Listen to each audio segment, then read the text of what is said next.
അപ്പോസ്തല പ്രവൃത്തി തന്നെ 10-ാമത്തെ അധ്യായത്തിലെ ഒരു വാക്യം വായിച്ച്, 2 വാക്യങ്ങൾ വായിച്ച് നമുക്ക് പ്രധാന ചിന്തയിലേക്ക് പ്രവേശിക്കാൻ നമുക്ക് ഒരുങ്ങാം. 10-ാം അധ്യായത്തിൻ്റെ 9-ഉം 10-ഉം വാക്യങ്ങൾ ദയവായിട്ട് വായിച്ചാട്ടെ. 10-ാം അധ്യായത്തിൻ്റെ 9-10 വാക്യങ്ങൾ.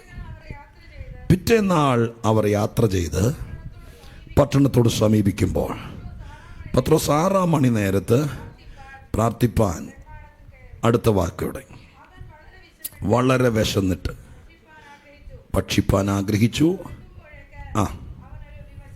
മതി, സ്തോത്രം. അവരൊരുക്കുമ്പോഴേക്കും അവനൊരു വിവശത വന്നു. സ്തോത്രം. ഒരു വിവശത വന്നു. അതിനെ ചുറ്റിപ്പറ്റിയുള്ള സംഭവങ്ങൾ മുന്നോട്ട് കിടക്കുകയാണ്. പക്ഷേ ഒരു ചിന്തയ്ക്ക് തുടക്കം കുറിക്കാൻ ആ വാക്കുകൾ അടർത്തിയെടുത്ത് നമ്മൾ വിഷയത്തിലേക്ക് കിടക്കാൻ ആഗ്രഹിക്കുകയാണ്. അപ്പോസ്തല പ്രവൃത്തി 10-ാം അധ്യായം, സ്തോത്രം, ആത്മീക ചരിത്രത്തിലെ ഒരു വ്യത്യസ്ത അധ്യായമാണ്. ഒരു പ്രത്യേക സ്തോത്ര അധ്യായമാണ്.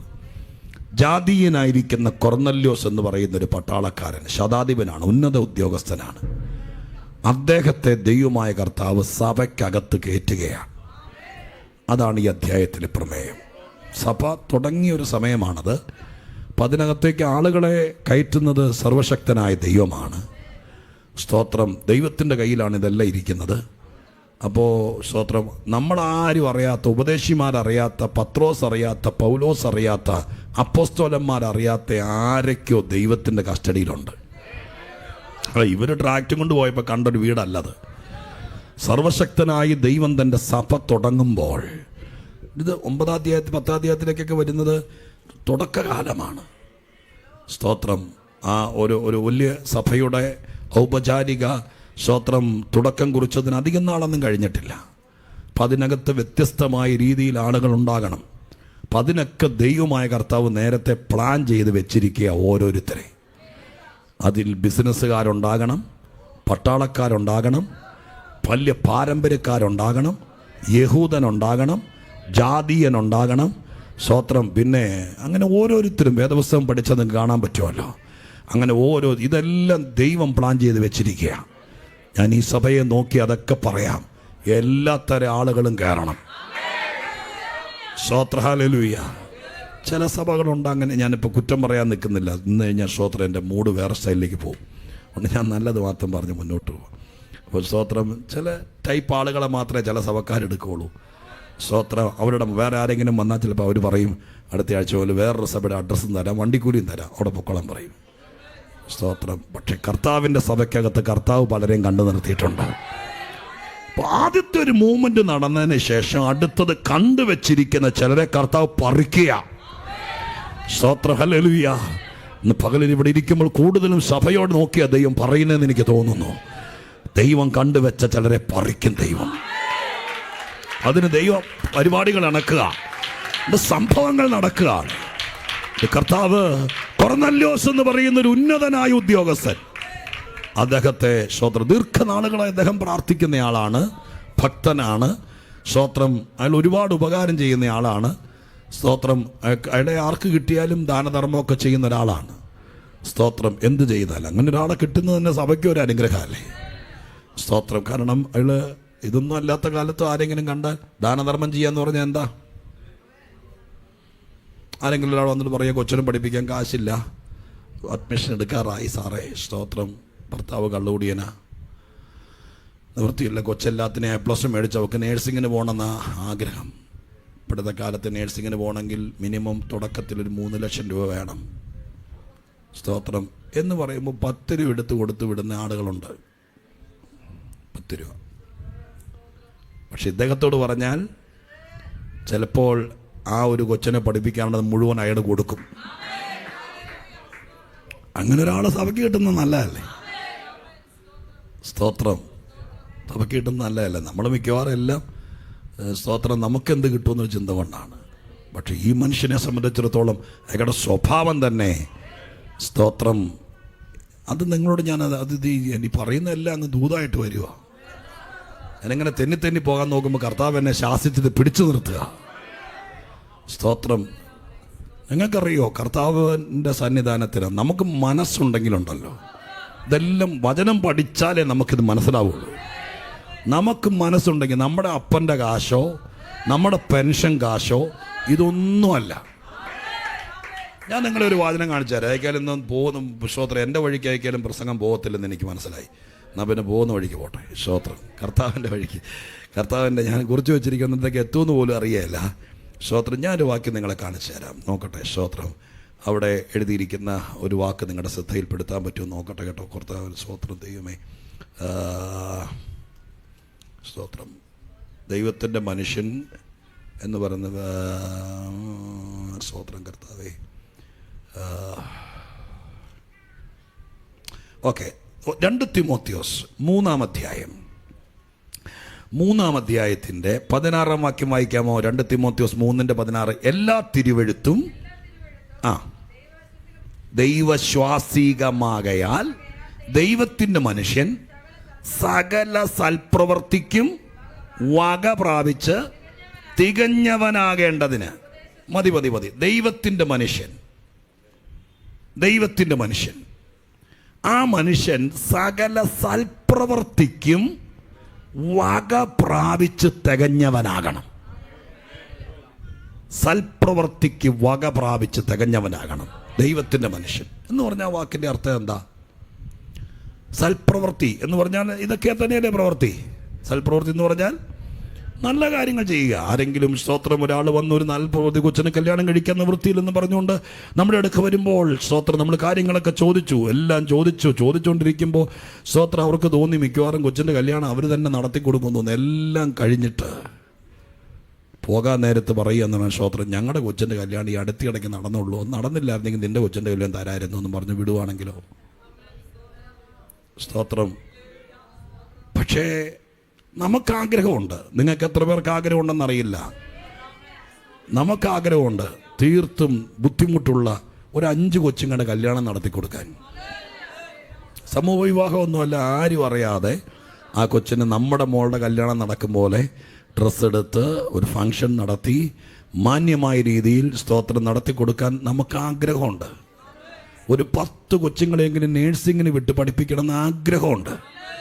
ഒരു 4 പേർക്കെങ്കിലും വീട് വെച്ച് കൊടുക്കണമെന്ന് ആഗ്രഹമുണ്ട്. ആഗ്രഹമില്ലേ? അതുമില്ലേ? എന്നാ പിന്നെ നടക്കാത്തേ? നമുക്ക് വകയില്ല. അവിടെ എഴുതിയിരിക്കുന്ന വാക്കതല്ലേ, വക. ഇങ്ങനെ വാക്ക് കണ്ടോ? സൽപ്രവൃത്തിക്ക് വക എന്നൊരു വാക്ക് കണ്ടോ? അതിനർത്ഥം എന്താ? വകയില്ലാത്തവർ എന്ന് പറഞ്ഞാൽ എൻ്റെ പൊന്നു ദൈവമേ, ഭയങ്കര ആഗ്രഹമുണ്ട് 10 പിള്ളേരെ കെട്ടിക്കണമെന്നും 10 പേർക്ക്. പക്ഷെ നമ്മൾ ചെയ്യാത്തതിൻ്റെ കാര്യം നമുക്ക് വകയില്ലാത്തതാ. വകയുണ്ടായിരുന്നെങ്കിൽ നിങ്ങളീ പലരും ചെയ്തേനെന്നറിയാം. നമ്മൾ പറയില്ലേ, കുത്താൻ അറിയുന്നവൻ്റെ കുന്തം കൊടുക്കുകയെന്ന് പറഞ്ഞ പോലെ. സ്തോത്രം. നമുക്ക് വകയില്ല. അപ്പം നമ്മൾ എന്ത് ചെയ്യണം? ആ വാക്ക് കണ്ടോ?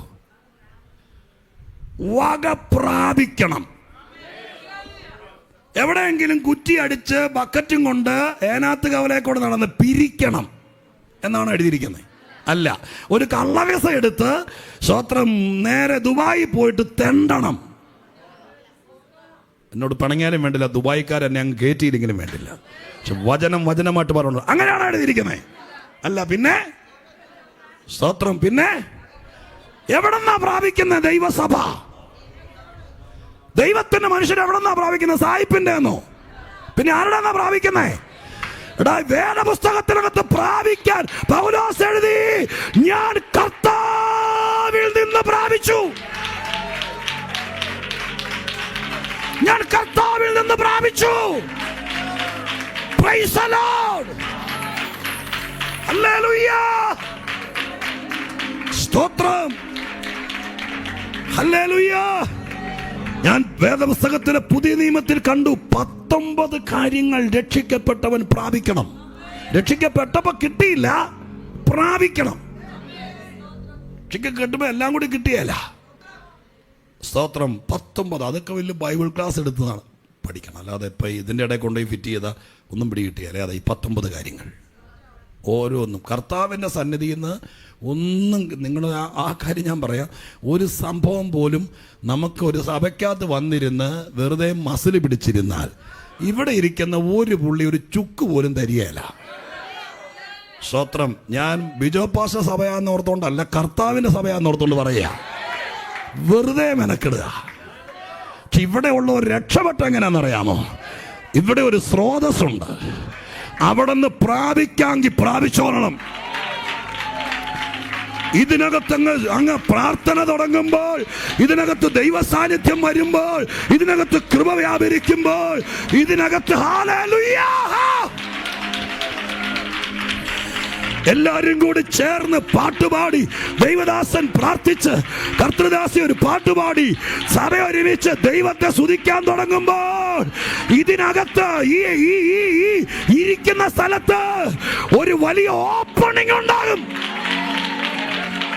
ഒരു ഓപ്പണിംഗ് ഉണ്ടാകും. ഹല്ലേലൂയ. ഒരു ഓപ്പണിംഗ് ഉണ്ടാകും. അതിങ്ങ് പ്രാപിച്ചുകൊണ്ടിരിക്കണം. വന്നിരുന്നിട്ട് പോയാൽ പോരാ. ഞായറാഴ്ചകളിൽ സഭായോഗങ്ങളിൽ പങ്കെടുക്കുന്നവർ തുടർമാനമായി കർത്താവിൻ്റെ സഭയിൽ വരുന്നവരുടെ ശ്രദ്ധയ്ക്ക് വന്നൊരു കടലാസിൽ എഴുതി കൊടുത്തിട്ട് പോയാൽ പോരാ. 4 പേരുടെ ഫോൺ നമ്പർ മേടിച്ചുകൊണ്ട് പോയാൽ പോരാ. ഇവിടെ പ്രാർത്ഥിച്ചു തുടങ്ങുമ്പോൾ ഇവിടെ ഒരു ആത്മീയ അന്തരീക്ഷം സംജാതമാകും. ആ അന്തരീക്ഷത്തിനകത്ത് നിന്ന് നീ പ്രാപിച്ചോളണം. സ്തോത്രം പറഞ്ഞും ആരെ അടുത്തും വലത്തിരിക്കുന്നവരെ ഒന്നും നോക്കാതെ സ്തോത്രം പറഞ്ഞും സ്തുതിച്ചും ആരാധിച്ചു വേണമെങ്കിൽ ഇവിടെ മുട്ടുകുത്തിയും ദൈവത്തിന്റെ സന്നിധിയിൽ നിന്ന് പ്രാപിച്ചോളണം. ഹല്ലേലൂയ. യെസ്. അതിനി നിങ്ങൾ ശ്രദ്ധിച്ചേ. ഇന്നത്തെ യോഗത്തിൽ യേശു തമ്പുരാൻ ശുശ്രൂഷിക്കാൻ വന്നാലും യേശു തമ്പുരാൻ ഇതേ പറയുള്ളൂ. തെളിയാൻ പറയാ. എരിഹോവിലിരുന്ന കുരുടൻ, ആ കുരുടൻ കിടന്ന് നിലവിളിച്ചു. എല്ലാവരും അവൻ്റെ വാവൊത്തി. യേശു അവിടെ നിന്നു. യേശു പറഞ്ഞു അവനെയും കൊണ്ടുവരാൻ പറഞ്ഞു. അവനെ അടുത്ത് കൊണ്ടുവന്നപ്പോൾ അവനോട് ചോദിച്ചു, ഞാൻ നിനക്ക് എന്ത് ചെയ്തു തരണമെന്ന് നീ ഇച്ഛിക്കുന്നു? ഉടനെ അവൻ പറഞ്ഞു, എനിക്ക് കാഴ്ച കിട്ടണം. അത്രേ ഉള്ളൂ. എന്നാ പിടിച്ചോ എന്നാണ് പറഞ്ഞത്. അല്ല, ലൂക്കോസാണ് ഇങ്ങനെയുള്ള കാര്യങ്ങളൊക്കെ തലമുടിനാര് കീറി എഴുതുമ്പോൾ എഴുതുന്നത്. അദ്ദേഹം എഴുതിയത് ഇങ്ങനെയാ. യേശു പറഞ്ഞ വാക്യത പ്രാപിക്കുക. അല്ലാതെ ഞാൻ കൊണ്ടുവന്നിട്ടുണ്ട് തൂവാല പ്രാർത്ഥിച്ചു തരാം, സ്തോത്രം കണ്ണിൽ വെക്കാൻ വേണ്ടി കുക്കമ്പർ കണ്ടിച്ച് സ്തോത്രം അത് പ്രാർത്ഥിച്ചു തരാമെന്നല്ല പറഞ്ഞത്. മനസ്സിലായോ? യേശു പറഞ്ഞു, എടാ ഞാനിവിടെ നിൽക്കുന്നുണ്ട്, ഞാനാണ് ദൈവം, ഞാനാണ് സൃഷ്ടാവ്. നീ ഇപ്പൊ എൻ്റെ അടുത്ത് വന്നിട്ടുണ്ട്, നിനക്ക് കാഴ്ചയല്ലേ വേണ്ടത്, പ്രാപിച്ചോ എന്ന് പറഞ്ഞാൽ നീ അങ്ങ് റിസീവ് ചെയ്തോളണം, പിടിച്ചോളണം. ആരും ഇവിടെ ഒന്നും എടുത്തു തരികേല. ആരും ഒന്നും ഇവിടെ സ്വത്രഹാലിയ ഞെക്കിപ്പിടിച്ചു തരികേല. ദൈവസഭയ്ക്കകത്ത് പ്രാപിച്ചോളണം, പ്രാപിച്ചോളണം, പ്രാപിച്ചോളണം. സൗഖ്യം വേണോ? സന്തോഷം വേണോ? സമാധാനം വേണോ? കാഴ്ച വേണോ? ശുശ്രൂഷ വേണോ? വിടുതൽ വേണോ? പ്രാപിച്ചോളണം, പ്രാപിച്ചോളണം. റിസീവ് ചെയ്യണം, റിസീവ് ചെയ്യണം. ദാ ബൈബിളിന്റെ ഭാഷ. പ്രാപിക്കണം. അപ്പൊ ദൈവം തമ്പുരാന്റെ പുസ്തകത്തിനകത്ത് എഴുതിയിരിക്കുക. നമ്മുടെ കൊച്ചുങ്ങളുടെ കാര്യം പോലും നടന്നിട്ടില്ല. പക്ഷെ വേദപുസ്തകത്തിന്റെ ഉപദേശമാണ്. എടാ നീ എൻ്റെ മോനാണ്, ദൈവത്തിന്റെ മനുഷ്യൻ. അങ്ങനെയല്ല ഇവിടെ എഴുതിയിരിക്കുന്നത് അല്ലേ? നമ്മൾ വായിച്ച തിമോത്തിയോസിൽ എഴുതി കണ്ടോ? ഒരു വാക്ക് കണ്ടോ? ദൈവത്തിന്റെ മനുഷ്യൻ. ദൈവത്തിന്റെ മനുഷ്യൻ.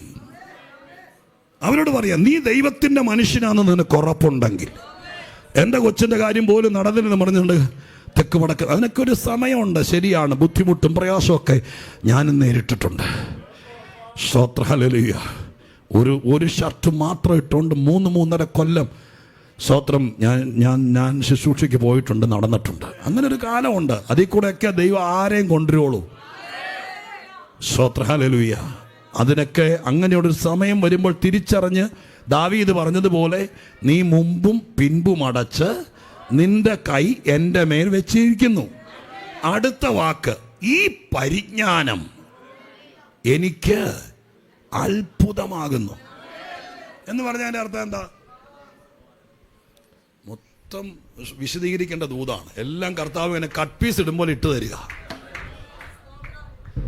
ദാവീദ് പറയുന്നു, മുമ്പും പിൻപും അടച്ച് എൻ്റെ ദൈവത്തിൻ്റെ കൈ എൻ്റെ മേൽ വെച്ചിരിക്കുക. പക്ഷെ എനിക്ക് അത്യത്ഭുതമായി തോന്നിയത് എന്നാണെന്നറിയാമോ? ദൈവം എന്നെ പോലത്തെ ഒരു മനുഷ്യൻ്റെ പുറത്ത് അവൻ്റെ കൈ കൊണ്ട് വെച്ചല്ലോ. നമ്മൾ ഓർത്ത് നോക്കിയേ, ബഹുമാനപ്പെട്ട ഇന്ത്യയുടെ പ്രധാനമന്ത്രി നരേന്ദ്രമോദി അതിനകത്ത് വരുന്നു, കാണാൻ വേണ്ടി നിൽക്കുക. പാലത്തിൽ നിന്ന് നരേന്ദ്രമോദി വർത്തമാനം പറയുക. നമ്മൾ അടുത്ത് നിൽക്കുന്ന സമയത്ത് നമ്മൾ സാധാരണ അടുത്ത് നിൽക്കുന്ന കൂട്ടുകാരുടെ തോളയിൽ ഇങ്ങനെ കൈവയ്ക്കുകയല്ലേ? അതും ചെയ്യുകയില്ല അല്ലേ? തോളെ ഇങ്ങനെ കൈവയ്ക്കുകയല്ലേ? അപ്പോൾ ബഹുമാനപ്പെട്ട നരേന്ദ്രമോദി, നിങ്ങൾ അതിനകത്തുകാരനാണ്, നിങ്ങളോട് അടുത്ത് നിൽക്കുമ്പോൾ നിങ്ങളുടെ തോളെ കൈവച്ചുകൊണ്ട് കുറച്ചു നേരം, നിങ്ങളോടല്ല, ഇങ്ങനെ തോളെ കൈവച്ചുകൊണ്ട് ഇവിടെയുള്ള പാർട്ടി നേതാക്കളോട് വർത്തമാനം പറയുവാണെങ്കിൽ ചാനലുകാരും പത്രക്കാരും നാളെ പത്രത്തിനകത്ത് ഏതായിരിക്കും ഫ്രണ്ട് പേജ് വരുന്ന പടം? നിങ്ങൾ അങ്ങനെയൊന്നും ചിന്തിക്കുന്നവരല്ലെന്ന് തോന്നുന്നു. എൻ്റെ ദൈവമേ, എനിക്കറിയാം, ഞാൻ ഈ ലോകത്തിൽ ജീവിക്കുന്നത്. അങ്ങനെ ഒരു പടം കിട്ടിയ പത്രക്കാർ വിടുവോ? അവരത് മാത്രം ഫോക്കസ് ചെയ്ത് ഇന്നത്തെ യൂട്യൂബിനകത്ത് ഏറ്റവും വലിയ എന്താ പറയാ സ്വത്ര തരംഗമായി മാറും, വൈറലാവും. ഒരു നേതാവ്, കേരളത്തിൻ്റെ മുഖ്യമന്ത്രി ബഹുമാനപ്പെട്ട പിണറായി വിജയൻ സാറ് കുറച്ച് നേരം വർത്താനം പറയുമ്പോൾ എൻ്റെ തോളെ കൈവച്ചുകൊണ്ട് സ്വത്രം അദ്ദേഹം വർത്താനം പറയുകയാണെങ്കിൽ ആ രംഗം നാളെ ഇവിടെ വലിയ വാർത്തയാവും. അപ്പം നിങ്ങൾ ഓർത്ത് നോക്കിയേ, ദാവീദ് ദൈവത്തിൻ്റെ കൈ ദാവീദിൻ്റെ മേൽ വെച്ചു.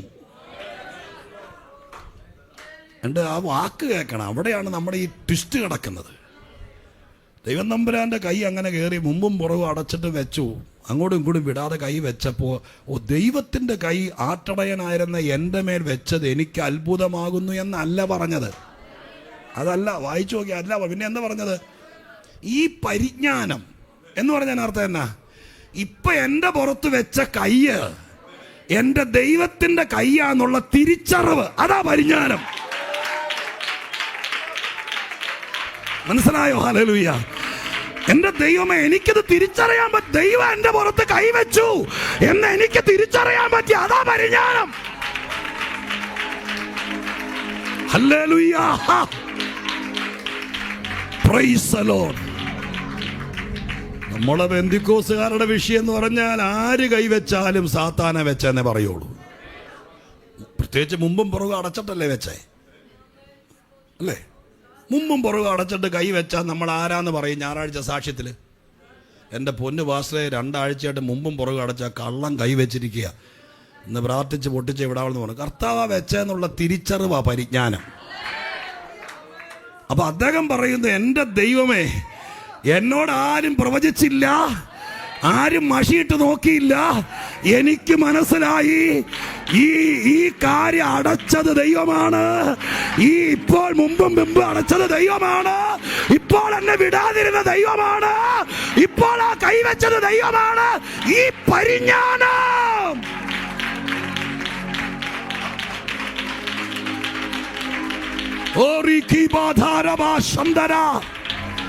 ഈ പരിജ്ഞാനം, ഹല്ലേലൂയ, സ്തുതിക്കുന്നു അടിയങ്ങൾ.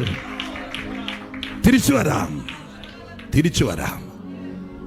കർത്താവിൻ്റെ വചനത്തിൽ പറയുന്നത് ഇങ്ങനെയാണ്, നമുക്ക് ആഗ്രഹമുണ്ട്, വകയില്ല. അതിനിപ്പോൾ എന്ത് ചെയ്യണം? അതിന് കർത്താവ് പറഞ്ഞിരിക്കുന്ന വാക്കാണ്, നീ വക പ്രാപിക്കണം. എന്തിനുള്ള വക? നിന്റെ ഓട് മാറാനും നിന്റെ ബാത്റൂം സ്വത്രം പൈപ്പ് പൊട്ടിക്കിടക്കുന്ന മാറാനുമായിട്ടല്ല. സൽപ്രവർത്തിക്ക് എന്ന് പറഞ്ഞാൽ പാവപ്പെട്ട ആളുകൾക്ക് സഹായം ചെയ്യാനുള്ള വക. ഞാൻ ആദ്യം പറഞ്ഞതുപോലെ, നീ എവിടെയെങ്കിലും പോയി പഴന്തുണി പറക്കല്ല വേണ്ടത്. ഞാൻ അങ്ങനെ തന്നെ വിശ്വസിക്കുന്നവനും പറയുന്നവനും ആ പണിക്ക് ഞാൻ ആരെങ്കിലുമൊക്കെ ചെയ്തോട്ടെ, വിഷയമില്ല. പക്ഷെ ഞാൻ ഈ വാക്യം കണ്ടു. സ്വത്രം, നിനക്കൊരുവനെ സഹായിക്കണമെന്ന് മനസ്സുണ്ടോ? നിനക്കൊരുവന് തുണി മേടിച്ചു കൊടുക്കുന്ന മനസ്സുണ്ടോ? നിനക്കൊരു കൊച്ചിനെ +2 വരെ പഠിപ്പിക്കണമെന്ന് ആഗ്രഹമുണ്ടോ? നിനക്കൊരു കൊച്ചിന്റെ ഭാവി തെളിച്ചെടുക്കണമെന്ന് ആഗ്രഹമുണ്ടോ? നീ ദൈവത്തിന്റെ മനുഷ്യനാണെങ്കിൽ നീ എന്നോട് അതിന് വക പ്രാപിച്ചോ. വക പ്രാപിക്കുക. ഇന്ന് പകൽക്കാലത്തെ യോഗത്തിൽ കർത്താവ് സ്പെഷ്യലായി പറയുക, വക പ്രാപിക്ക്, വക പ്രാപിക്ക്. നിന്റെ സ്വപ്നത്തിൽ നീ കാണ്, നിന്റെ ഭാവനയിൽ കാണ്.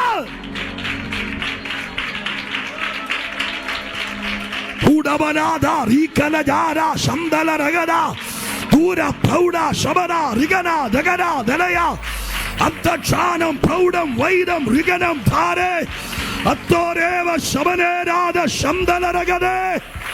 വക വക വക വക, അതിനുള്ള വക പ്രാപിക്ക.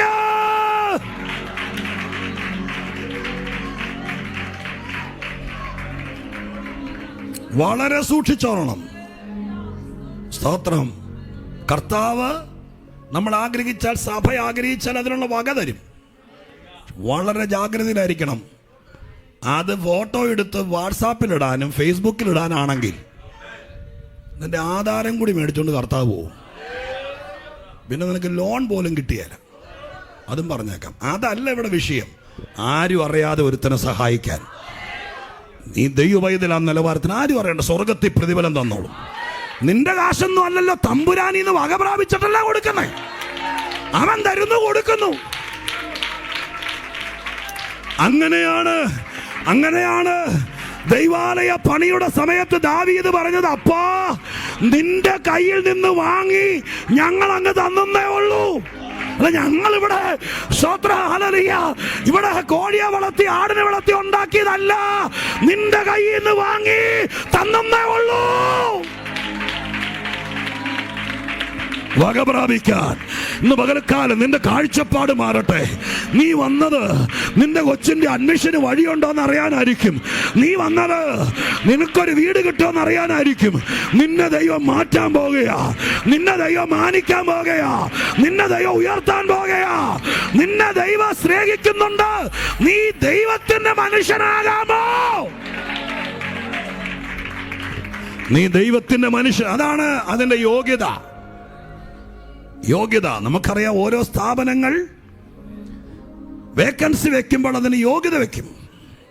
ദൈവം വെച്ചിരിക്കുന്ന യോഗ്യത, ദൈവത്തിന്റെ കയ്യിൽ നിന്ന് വക പ്രാപിപ്പാനുള്ള യോഗ്യത. പെന്തിക്കോസുകാരനാകണമെന്നല്ല, എവിടെയെങ്കിലും പോയി സ്നാനപ്പെട്ടിട്ട് കറങ്ങി നടക്കണമെന്നല്ല, 500 രൂപ വെച്ച് കൊച്ചിന്റെ ശമ്പളം കിട്ടുമ്പോൾ വടക്കേണ്ടിക്ക് അയച്ചു കൊടുക്കുന്നവനെന്നല്ല. ദൈവത്തിന്റെ മനുഷ്യനാകണം. ദൈവത്തിന്റെ മനുഷ്യരാരെങ്കിലും ഉണ്ടെങ്കിൽ നിങ്ങൾക്ക് ഇന്ന് ആപ്ലിക്കേഷൻ അയക്കാം. ഞാൻ ദൈവത്തിന്റെ മനുഷ്യനാണ്, എനിക്ക് പുകഴ്ച വേണ്ട, എനിക്ക് പേര് വേണ്ട, എന്റെ പേര് ലിസ്റ്റിൽ വരണ്ട, എനിക്കൊരാഗ്രഹമുണ്ട്, ചിലരെ എന്റെ നാട്ടിൽ സഹായിക്കണം, ഈ ദൈവം നല്ലവനാന്ന് പറയണം. അപ്പച്ച പച്ച പച്ച പച്ച പച്ച പച്ച റബന ധാര ശബാന ഹംദ താരാഗ റീഗ ശബന. Hallelujah. Holy holy holy holy. പ്രാർത്ഥിക്കുന്നവർ ദൈവത്തോട് ഒരു മിനിറ്റോടെ പ്രാർത്ഥിച്ചേ. ദൈവത്തിന്റെ ആത്മാവ്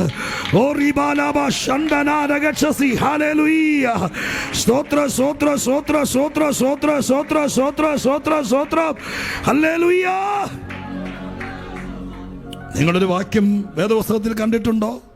ദൈവത്തെക്കുറിച്ച് പറഞ്ഞിരിക്കുന്ന വാക്കാണ്, അവൻ പുരാതന സമ്പത്തിനുടമയാണ്. പുരാതന സമ്പത്ത് എന്ന് പറഞ്ഞാൽ എന്താ? ഞാൻ ഏറ്റവും കൂടുതൽ ബൈബിളിൽ ഈ പദങ്ങൾ പഠിക്കും, ശ്രദ്ധിക്കും. പദാനുപദങ്ങൾ ഭയങ്കര ഇൻട്രസ്റ്റഡ് സബ്ജക്റ്റാണ്. നമ്മൾ ഹരം കൊള്ളുന്ന ഈ പദങ്ങൾ പഠിച്ചാൽ ഓരോ പദത്തിനും അസാധാരണ അർത്ഥമുണ്ട്.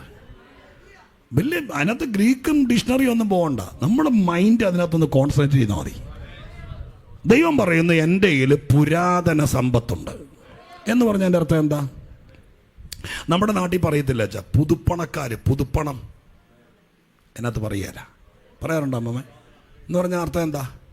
നമ്മൾ പറയാം, നിൻ്റെ അപ്പനൊക്കെ പിണങ്ങരുതേ, ഞാൻ സത്യം പറയാൻ വേണ്ടി പറയാം കേട്ടോ. എൻ്റെ അപ്പനൊക്കെ ഞങ്ങളുടെ വീട്ടിൽ തേങ്ങ ഇടാൻ വന്നുകൊണ്ടിരുന്നവനാ. എൻ്റെ അമ്മ ഞങ്ങളുടെ വീട്ടിൽ പാത്രം കഴിച്ചു, നീ ഇപ്പോഴല്ലേ പുത്തം കണ്ടത് എന്ന് പറഞ്ഞാൽ എൻ്റെ അർത്ഥം അവൻ പുതുപ്പണക്കാരനാണ്.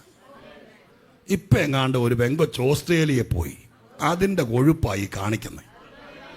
അതാണ് പുതുപ്പണം. സ്തോത്രം. മനസ്സിലാവുന്നുണ്ടോ? അപ്പൊ ഇപ്പൊ എങ്ങാണ്ടും കിട്ടി, വീട് പണിയുന്നു, മതില് പണിയുന്നു, പട്ടിയെ വളർത്തുന്നു. സ്തോത്രം. പിന്നെ എന്തൊക്കെ ഇത് പുതുപ്പണം കണ്ടാലറിയാം. കാശ് കണ്ട ആർത്തി തീയുന്ന 3-4 തലമുറയായി അങ്ങനെയുള്ള സ്തോത്രം വീട്ടുകാരുണ്ട്. അവര് പുത്തൻകൂറ്റ് പണക്കാരല്ല, പുരാതന സമ്പത്തുള്ളവന്. ദൈവം തമ്പുരാൻ പറയുന്നു, നിങ്ങളെല്ലാം കൂടി കേരളത്തിൽ ഞായറാഴ്ച ഇടുന്ന സ്വോത്രകാഴ്ച അങ്ങോട്ട് അയച്ചു തരുന്ന കൊണ്ടല്ല നമ്മൾ കമ്പനി ഓടിക്കുന്നത്. എന്നാ കർത്താവ് ഇങ്ങനെ പറയുന്നതെന്ന് എനിക്കറിയില്ല.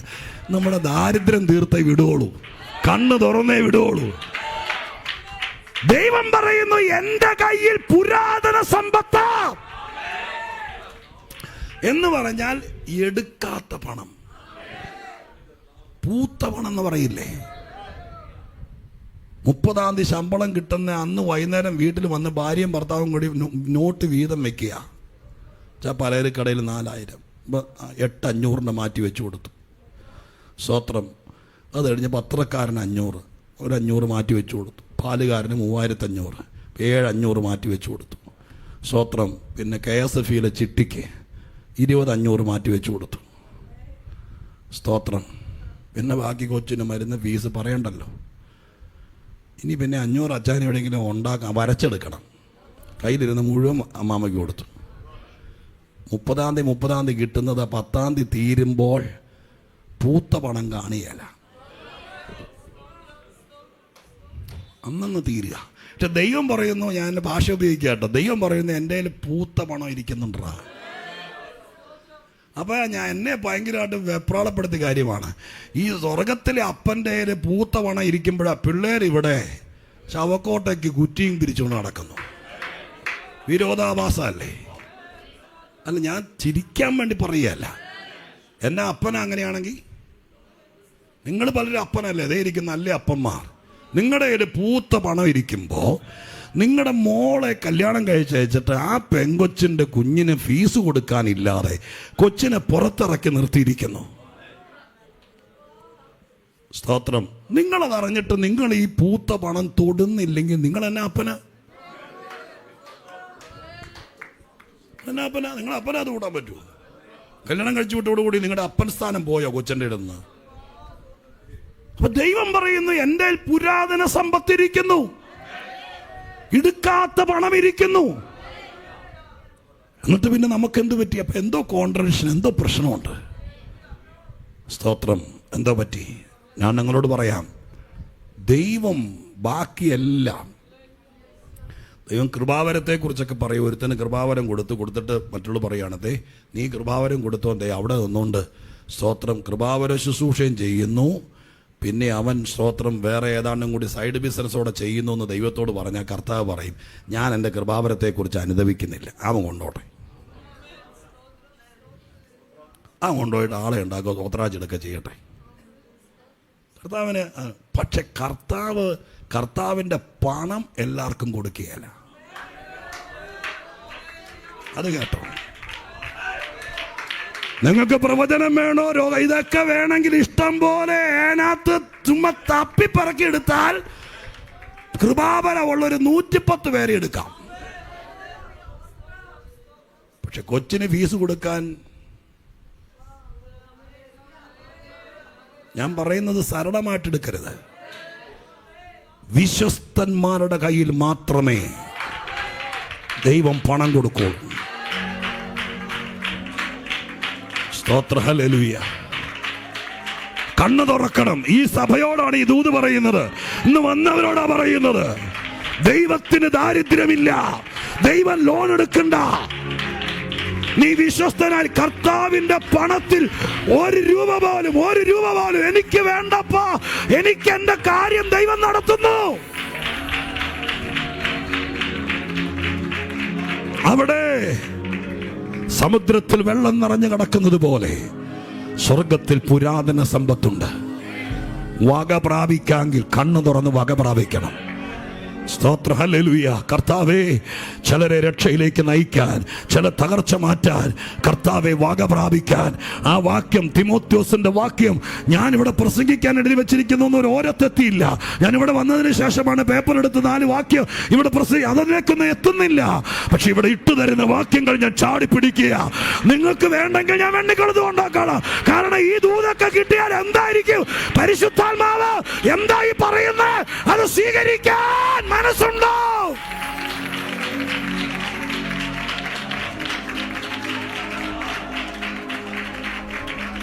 ഹല്ലേലൂയ. കർത്താവിന്റെ കാശ് കൊണ്ട് നീ വട്ടിക്കൂട് പണിയാനും മതില് പണിയാനും സ്തോത്ര ആഡംബരം കാണിക്കാനും പോയാൽ ഞാൻ പറഞ്ഞല്ലോ, പലിശ തകരുന്ന കർത്താവ് തിരിച്ചു മേടിക്കും. വിശ്വസ്തനായിരുന്നാൽ വക പ്രാപിക്കാം. ഒരുപാട് പേരെ നമുക്ക് സഹായിക്കാം. കാരണം സ്വർഗം പറഞ്ഞിരിക്കുന്നു സൽപ്രവർത്തിക്കുള്ള വക. സൽപ്രവൃത്തി ചെയ്യണം ആളെ വക. അത് ഞാൻ പറഞ്ഞല്ലോ, സ്തോത്രം. ഞാൻ പറയുന്നതിൻ്റെ ഓപ്പൺ മൈൻഡ് ചിന്തിക്കണം. സ്കൂൾ തുറക്കാൻ നേരത്തെ എവിടെങ്കിലും 4 സ്ലേറ്റോ പെൻസിലോ മേടിച്ചു കൊടുക്കണം. അവിടെ എന്തോരം പേര് കൊടുക്കുന്നു. നീ ദൈവത്തിൻ്റെ പാദമെടുത്ത് പ്രാർത്ഥിക്കുമ്പോൾ ആരും അറിയാതെ ചിലരുടെ തകർച്ച മാറ്റാൻ നിന്റെ അടുക്കൽ ദൈവം അയക്കും. പൗലോസ് സ്തോത്രകാഴ്ച കൊണ്ട് പോകുമ്പോൾ ഒരു പ്രാർത്ഥന പ്രാർത്ഥിക്കാൻ പറയുന്നുണ്ട്. സ്തോത്രം. എന്താണെന്നറിയാമോ? ഞങ്ങളുടെ യെരൂശലേമിൽ ചെല്ലുമ്പോൾ ഇതെല്ലാവരെയും കൂടി വിളിച്ചു വരുത്തി ഒരു ബാനറും കെട്ടി ക്യാമറക്കാരെയും വിളിച്ചിട്ട് അവിടെ എഴുതി വെച്ചിരിക്കുന്ന ലിസ്റ്റിൻ പ്രകാരം അവരുടെ സ്തോത്ര ആൾക്കാർക്ക് എഴുതി വെച്ചിരിക്കുന്ന പ്രകാരം വീതം വെച്ച് കൊടുക്കാൻ സമ്മതിക്കരുത്. ഇത് കിട്ടേണ്ടവൻ്റെ കയ്യിൽ തന്നെ കിട്ടാൻ. മനുഷ്യന്റെ കാഴ്ചപ്പാട്. അവിടെ ചെല്ലുമ്പോഴേക്കും പറയും ഇവിടെ നിന്ന് എഴുതി അയക്കും. സ്തോത്രം, ഹല്ലേലൂയ. അവിടെ ഒരാളെ ആക്കിയിട്ടുണ്ട്, അവരെഴുതി അയക്കുകയാണ്. സ്തോത്രം, ഈ മാസം 4 പേർക്ക് കൊടുക്കണം, ഇന്നരാണ്. പക്ഷെ ദൈവം തമ്പുരാന്റെ മുമ്പിൽ അദ്ദേഹം പ്രാർത്ഥിച്ചു. ആരാണ്ട് തന്ന ലിസ്റ്റല്ല, പാവപ്പെട്ട ദൈവമക്കൾ പണിയെടുത്തിട്ട് എൻ്റെ തന്നുവിടുന്നതാ. അല്ല, ദൈവം തമ്പുരാൻ നോട്ടടിക്കുന്നില്ല, പൗലോസിന് നോട്ടടിക്കുന്നില്ല. സ്തോത്രം. നമ്മുടെ കയ്യിൽ വരുന്നതൊക്കെ എവിടെയെങ്കിലും അധ്വാനിക്കുന്നവരോ വിദേശ രാജ്യത്തേക്ക് അധ്വാനിക്കുന്നവർ, അവരാണ് ഈ പലപ്പോഴും പല കാര്യങ്ങൾ കേൾക്കുമ്പോൾ കൈത്താങ്ങൾ തരുന്നത്. ഞാൻ കരഞ്ഞുകൊണ്ട് പലപ്പോഴും ദൈവത്തോട് പറഞ്ഞിട്ടുണ്ട്, എനിക്കത് കൈകാര്യം ചെയ്യാൻ പേടിയാണ് കർത്താവേ. കാരണം സ്തോത്രം, ഞാൻ ഭയപ്പെടുന്നു.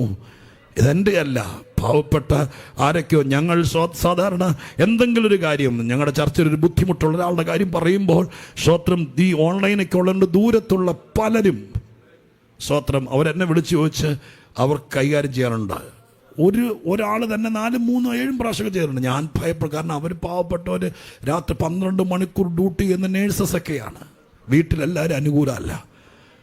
അവർ ഉറക്കളച്ച് 12 മണിക്കൂർ തറയിൽ ഇരിക്കാതെ പണിയുന്ന നടുവേദനയുള്ള, നട്ടല് വേദനയുള്ള, സ്തോത്രം, നട്ടലിൻ്റെ കണ്ണികൾ വളഞ്ഞു നിൽക്കുന്ന പാവപ്പെട്ട സഹോദരിമാർ, കർത്താവിനോടുള്ള സ്നേഹം കൊണ്ട് അയച്ചു തന്ന പണം കൊണ്ട് നീ ഇവിടെ കുഴിമന്തി അടിച്ചു നടന്ന, മനസ്സിലാവുന്നല്ലോ? നിനക്ക് ആഹാരം കഴിക്കാം, നിന്റെ കൊച്ചുങ്ങൾക്ക് വേണ്ട. പക്ഷെ നീ ഇവിടെ ആഡംബരപ്രിയനായാൽ നീ കണക്ക് പറയേണ്ടി വരും. ആരോടാണെങ്കിലും. ഞാൻ കേരളത്തോട് ഓൺലൈനും കൂടി ചേർത്ത് വച്ചാ പറയുന്നത്. അതുകൊണ്ട് സ്വർഗം പറയുന്നു, വിശ്വസ്തയോടെ നിന്നാൽ, വിശ്വസ്തനായിരുന്നാൽ എന്റെ ദൈവം നിന്റെ ദാരിദ്ര്യം മാറ്റുമെന്നല്ല, നിന്നെ വെച്ച് കുറെ പേരെ കൂടെ എന്റെ കർത്താവ് സഹായിക്കാം. അതിന് ദൈവം ഇന്ന് ചിലരെ അവന്റെ രക്തം കൊണ്ട് മുദ്ര വെക്കുക, കർത്താവ് തൊട്ടു മാറ്റുക. നിന്റെ ബുദ്ധിമുട്ട് ദൈവത്തിനറിയാം, നിന്റെ ഭാരം ദൈവത്തിനറിയാം. ഈ പൗലോസ് എന്ന് പറഞ്ഞ കക്ഷി എന്നെ ദാരിദ്ര്യവും പട്ടിണിയൊക്കെ കടന്നിട്ടുള്ളത് എഴുതി വെച്ചിട്ടുണ്ട്. ഇതിനിടയിൽ നിന്നെ കൊണ്ട് ചിലരെ സഹായിക്കാൻ, നിന്നെ കൊണ്ട് ചിലരെ പണിതെടുക്കാൻ കർത്താവിന്റെ കരം ഇന്ന് നീണ്ടു വരികയാ. ഈ സഭയെ ദൈവം ഈ പ്രാവശ്യത്തെ ഉപവാസത്തിൽ ഞാൻ ചക്കരവാക്ക് പറയുകയല്ല, ആത്മാവിന്റെ വെളിപ്പാട് പറയുകയാ. കർത്താവിന്റെ കാഴ്ചപ്പാടിലേക്ക് വാ, ദൈവത്തിന്റെ കാഴ്ചപ്പാടിലേക്ക് വാ.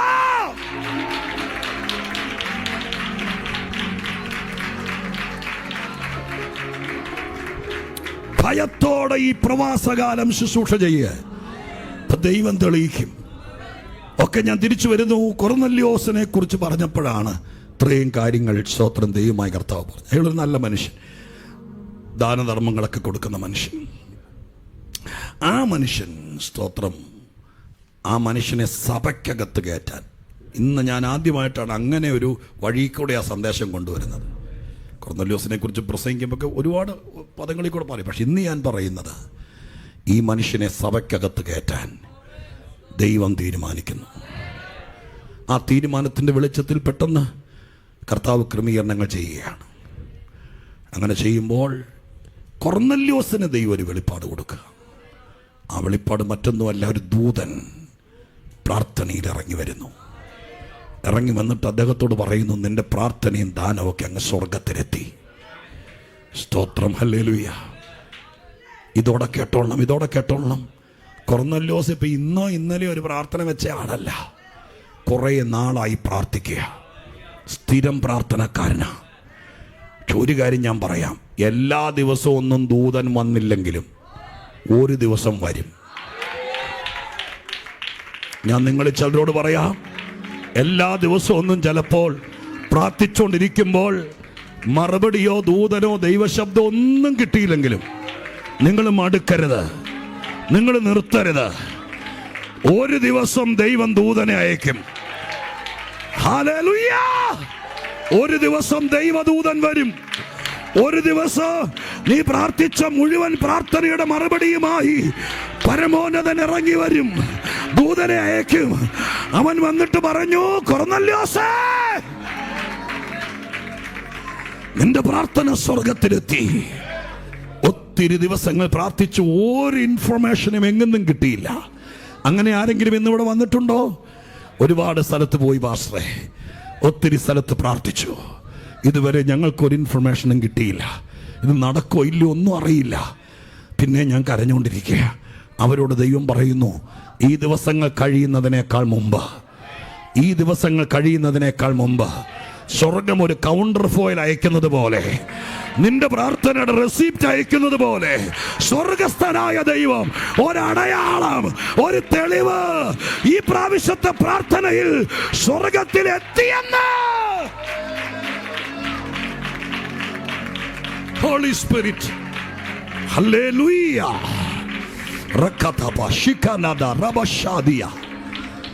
സ്തോത്രം. സ്വർഗത്തിലെത്തിയെന്ന് പറഞ്ഞിട്ട് പെട്ടെന്ന് അദ്ദേഹം പോവുകയല്ലായിരുന്നു. അടുത്ത വാചകത്തിൽ എഴുതിയിരിക്കുന്നത് ഇങ്ങനെയാണ്, യോപ്പയിലേക്ക് ആളയച്ച് ശീമോൻ എന്ന്, പത്രോസ് എന്ന് മറുപേരുള്ള ശീമോനെ വരുത്തുക. അതെന്താ? അതൊരു സൊല്യൂഷനാണ്. ഞാൻ പറയുന്ന വാക്ക് മനസ്സിലാവും. ഞാനൊരു സന്ദേശം കൊണ്ടുവരിക. പ്രാർത്ഥനയ്ക്ക് മറുപടിയാന്ന് പറഞ്ഞുകൊണ്ട് പുള്ളി പോയായിരുന്നെങ്കിൽ അതിനകത്ത് പ്രത്യേകിച്ച് സൊല്യൂഷനൊന്നുമില്ല. അങ്ങനെ നടക്കുന്ന കുറേ പേരുണ്ട് നമ്മുടെ ഇടയിൽ. എല്ലാ യോഗത്തിനും ദൂത് കേൾക്കും, പക്ഷെ സൊല്യൂഷൻ ഇല്ല. ഞാൻ ഭയങ്കര മനഃപൂർവ്വം ഇതെല്ലാം പറയുന്നത്, ചുമ്മാ തട്ടിവിടുകയല്ല. നിങ്ങളെ ദൈവം ലക്ഷ്യം വെച്ചു. കർത്താവ് നിന്നെ ലക്ഷ്യം വെച്ചിരിക്കുക. നിന്നെ ദൈവമായ കർത്താവ് അനുഗ്രഹിച്ചിട്ടേ വിടുകയുള്ളൂ. നിന്റെ സങ്കടം തീർത്തിട്ടേ വിടുകയുള്ളൂ. നിന്റെ പരാതി തീർത്തിട്ടേ വിടുകയുള്ളൂ. അതുകൊണ്ട് പരിചിതമായ വാക്യത്തിൽ നിന്ന് ഭയങ്കര പ്രകാശനം ദൈവം തരിക. എല്ലാ യോഗത്തിലും വന്ന് നിന്റെ ദാനം സ്വർഗത്തിലെത്തി, നിന്റെ പ്രാർത്ഥന സ്വർഗത്തിലെത്തി എന്ന് മാത്രം തലേ കൈവച്ച് പറഞ്ഞുകൊണ്ടിരുന്നാൽ കാര്യത്തിന് നടത്തിപ്പാവോ? ഇല്ലല്ലോ. ആ ലെവലൊരു ബ്രേക്ക് ആവോ? എന്ന് അടുത്ത ലെവൽ ഓപ്പൺ ആവുക. ദൂതിൻ്റെ മറുവശമാണ്, രണ്ടാം നിലയാണ് അടുത്ത വാചകം. ആ വാചകം ഇതാണ്, നീ യോപ്പയിലേക്ക് ആളയച്ച് പത്രോസിനെ വരുത്തുക. അതൊരു സൊല്യൂഷനാണ്. പല സഭകളിലും പ്രാർത്ഥനയുണ്ട്, പക്ഷെ സൊല്യൂഷൻ ഇല്ല. ആ വാക്കൊക്കെ ഭയങ്കരമായിട്ട് ഇങ്ങനെ പിടിച്ചു വെക്കണം. നിങ്ങൾ ഈ ഉപവാസം കഴിയുമ്പോൾ പ്രത്യേകം സഭയെ സ്നേഹിക്കുന്നവർ, സഭ വളർച്ചയെ പ്രതീക്ഷിക്കുന്നവർ ഈ പദങ്ങൾ പറഞ്ഞ് ദൈവത്തോട് പ്രാർത്ഥിക്കണം. സ്തോത്രം. മനസ്സിലായോ? പ്രാർത്ഥിക്കുന്ന ഒരുപാട് കൂട്ടർ ലോകത്തിലുണ്ട്, പക്ഷെ പ്രാർത്ഥനയിൽ കൂടെ സൊല്യൂഷൻ ഉണ്ടാക്കണം, പരിഹാരം ഉണ്ടാവണം. സ്തോത്രം. പരിഹാരം ഉണ്ടായെങ്കിലേ ജനങ്ങൾക്ക് നിൽക്കാൻ പറ്റുള്ളൂ. സ്തോത്രം. ആയി വരാൻ ചിലപ്പോൾ പാവിരിക്കുന്നേക്കാകുമ്പോൾ ഇതെല്ലാം കൂടി നോക്കിയല്ല. കുറെ നാളായിട്ട് ഈ സഭ മുമ്പോട്ട് പോയിക്കൊണ്ടിരിക്കുകയല്ലേ, ദൈവത്തോട് കരഞ്ഞോണ്ടിരിക്കുകയല്ലേ. ഇനി കർത്താവ് ലെവല് മാറ്റുക.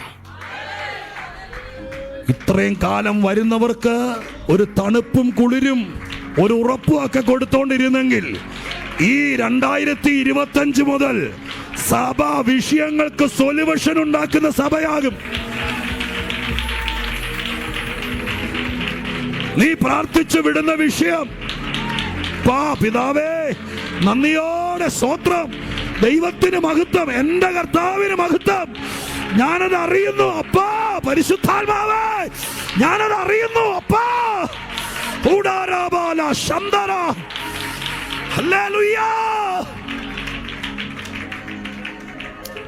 നിങ്ങളോട് പ്രസംഗിക്കുമ്പോൾ ഞാനത് അറിയുന്നു. സ്തോത്ര ഹല്ലേലൂയ. നമ്മളോടൊരാൾ പ്രാർത്ഥിക്കാൻ പറഞ്ഞു, പ്രാർത്ഥിക്കാമെന്നും പറഞ്ഞു. നമ്മൾ പ്രാർത്ഥിച്ചു, സ്തോത്രം. അടുത്ത ആഴ്ച പിന്നെയും പ്രാർത്ഥിക്കാൻ പറഞ്ഞു. അങ്ങനെ ഇതിങ്ങനെ നീണ്ട് കോടതി വിധി പറയാതെ കേസ് നീട്ടിവെക്കുന്നത് പോലെ അങ്ങനെ പോയാൽ ശരിയാവൂലല്ലോ. സ്തോത്രം. ഞാൻ അറിയുന്നു, ഞാൻ മനസ്സിലാക്കുന്നു, നമ്മളോടൊരു കാര്യം പറഞ്ഞാൽ സൊല്യൂഷൻ ഉണ്ടാവണം.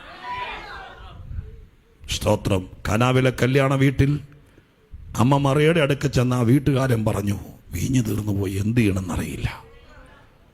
സ്തോത്രം. എന്ത് ചെയ്യണമെന്ന് അറിഞ്ഞാലും മറിയ പറയുമ്പോൾ ഞാനിപ്പോൾ എന്നാ ചെയ്യാനാ, ഞാൻ ബേക്കറി നടത്തുവാണോ എന്ന് ചോദിച്ചില്ല.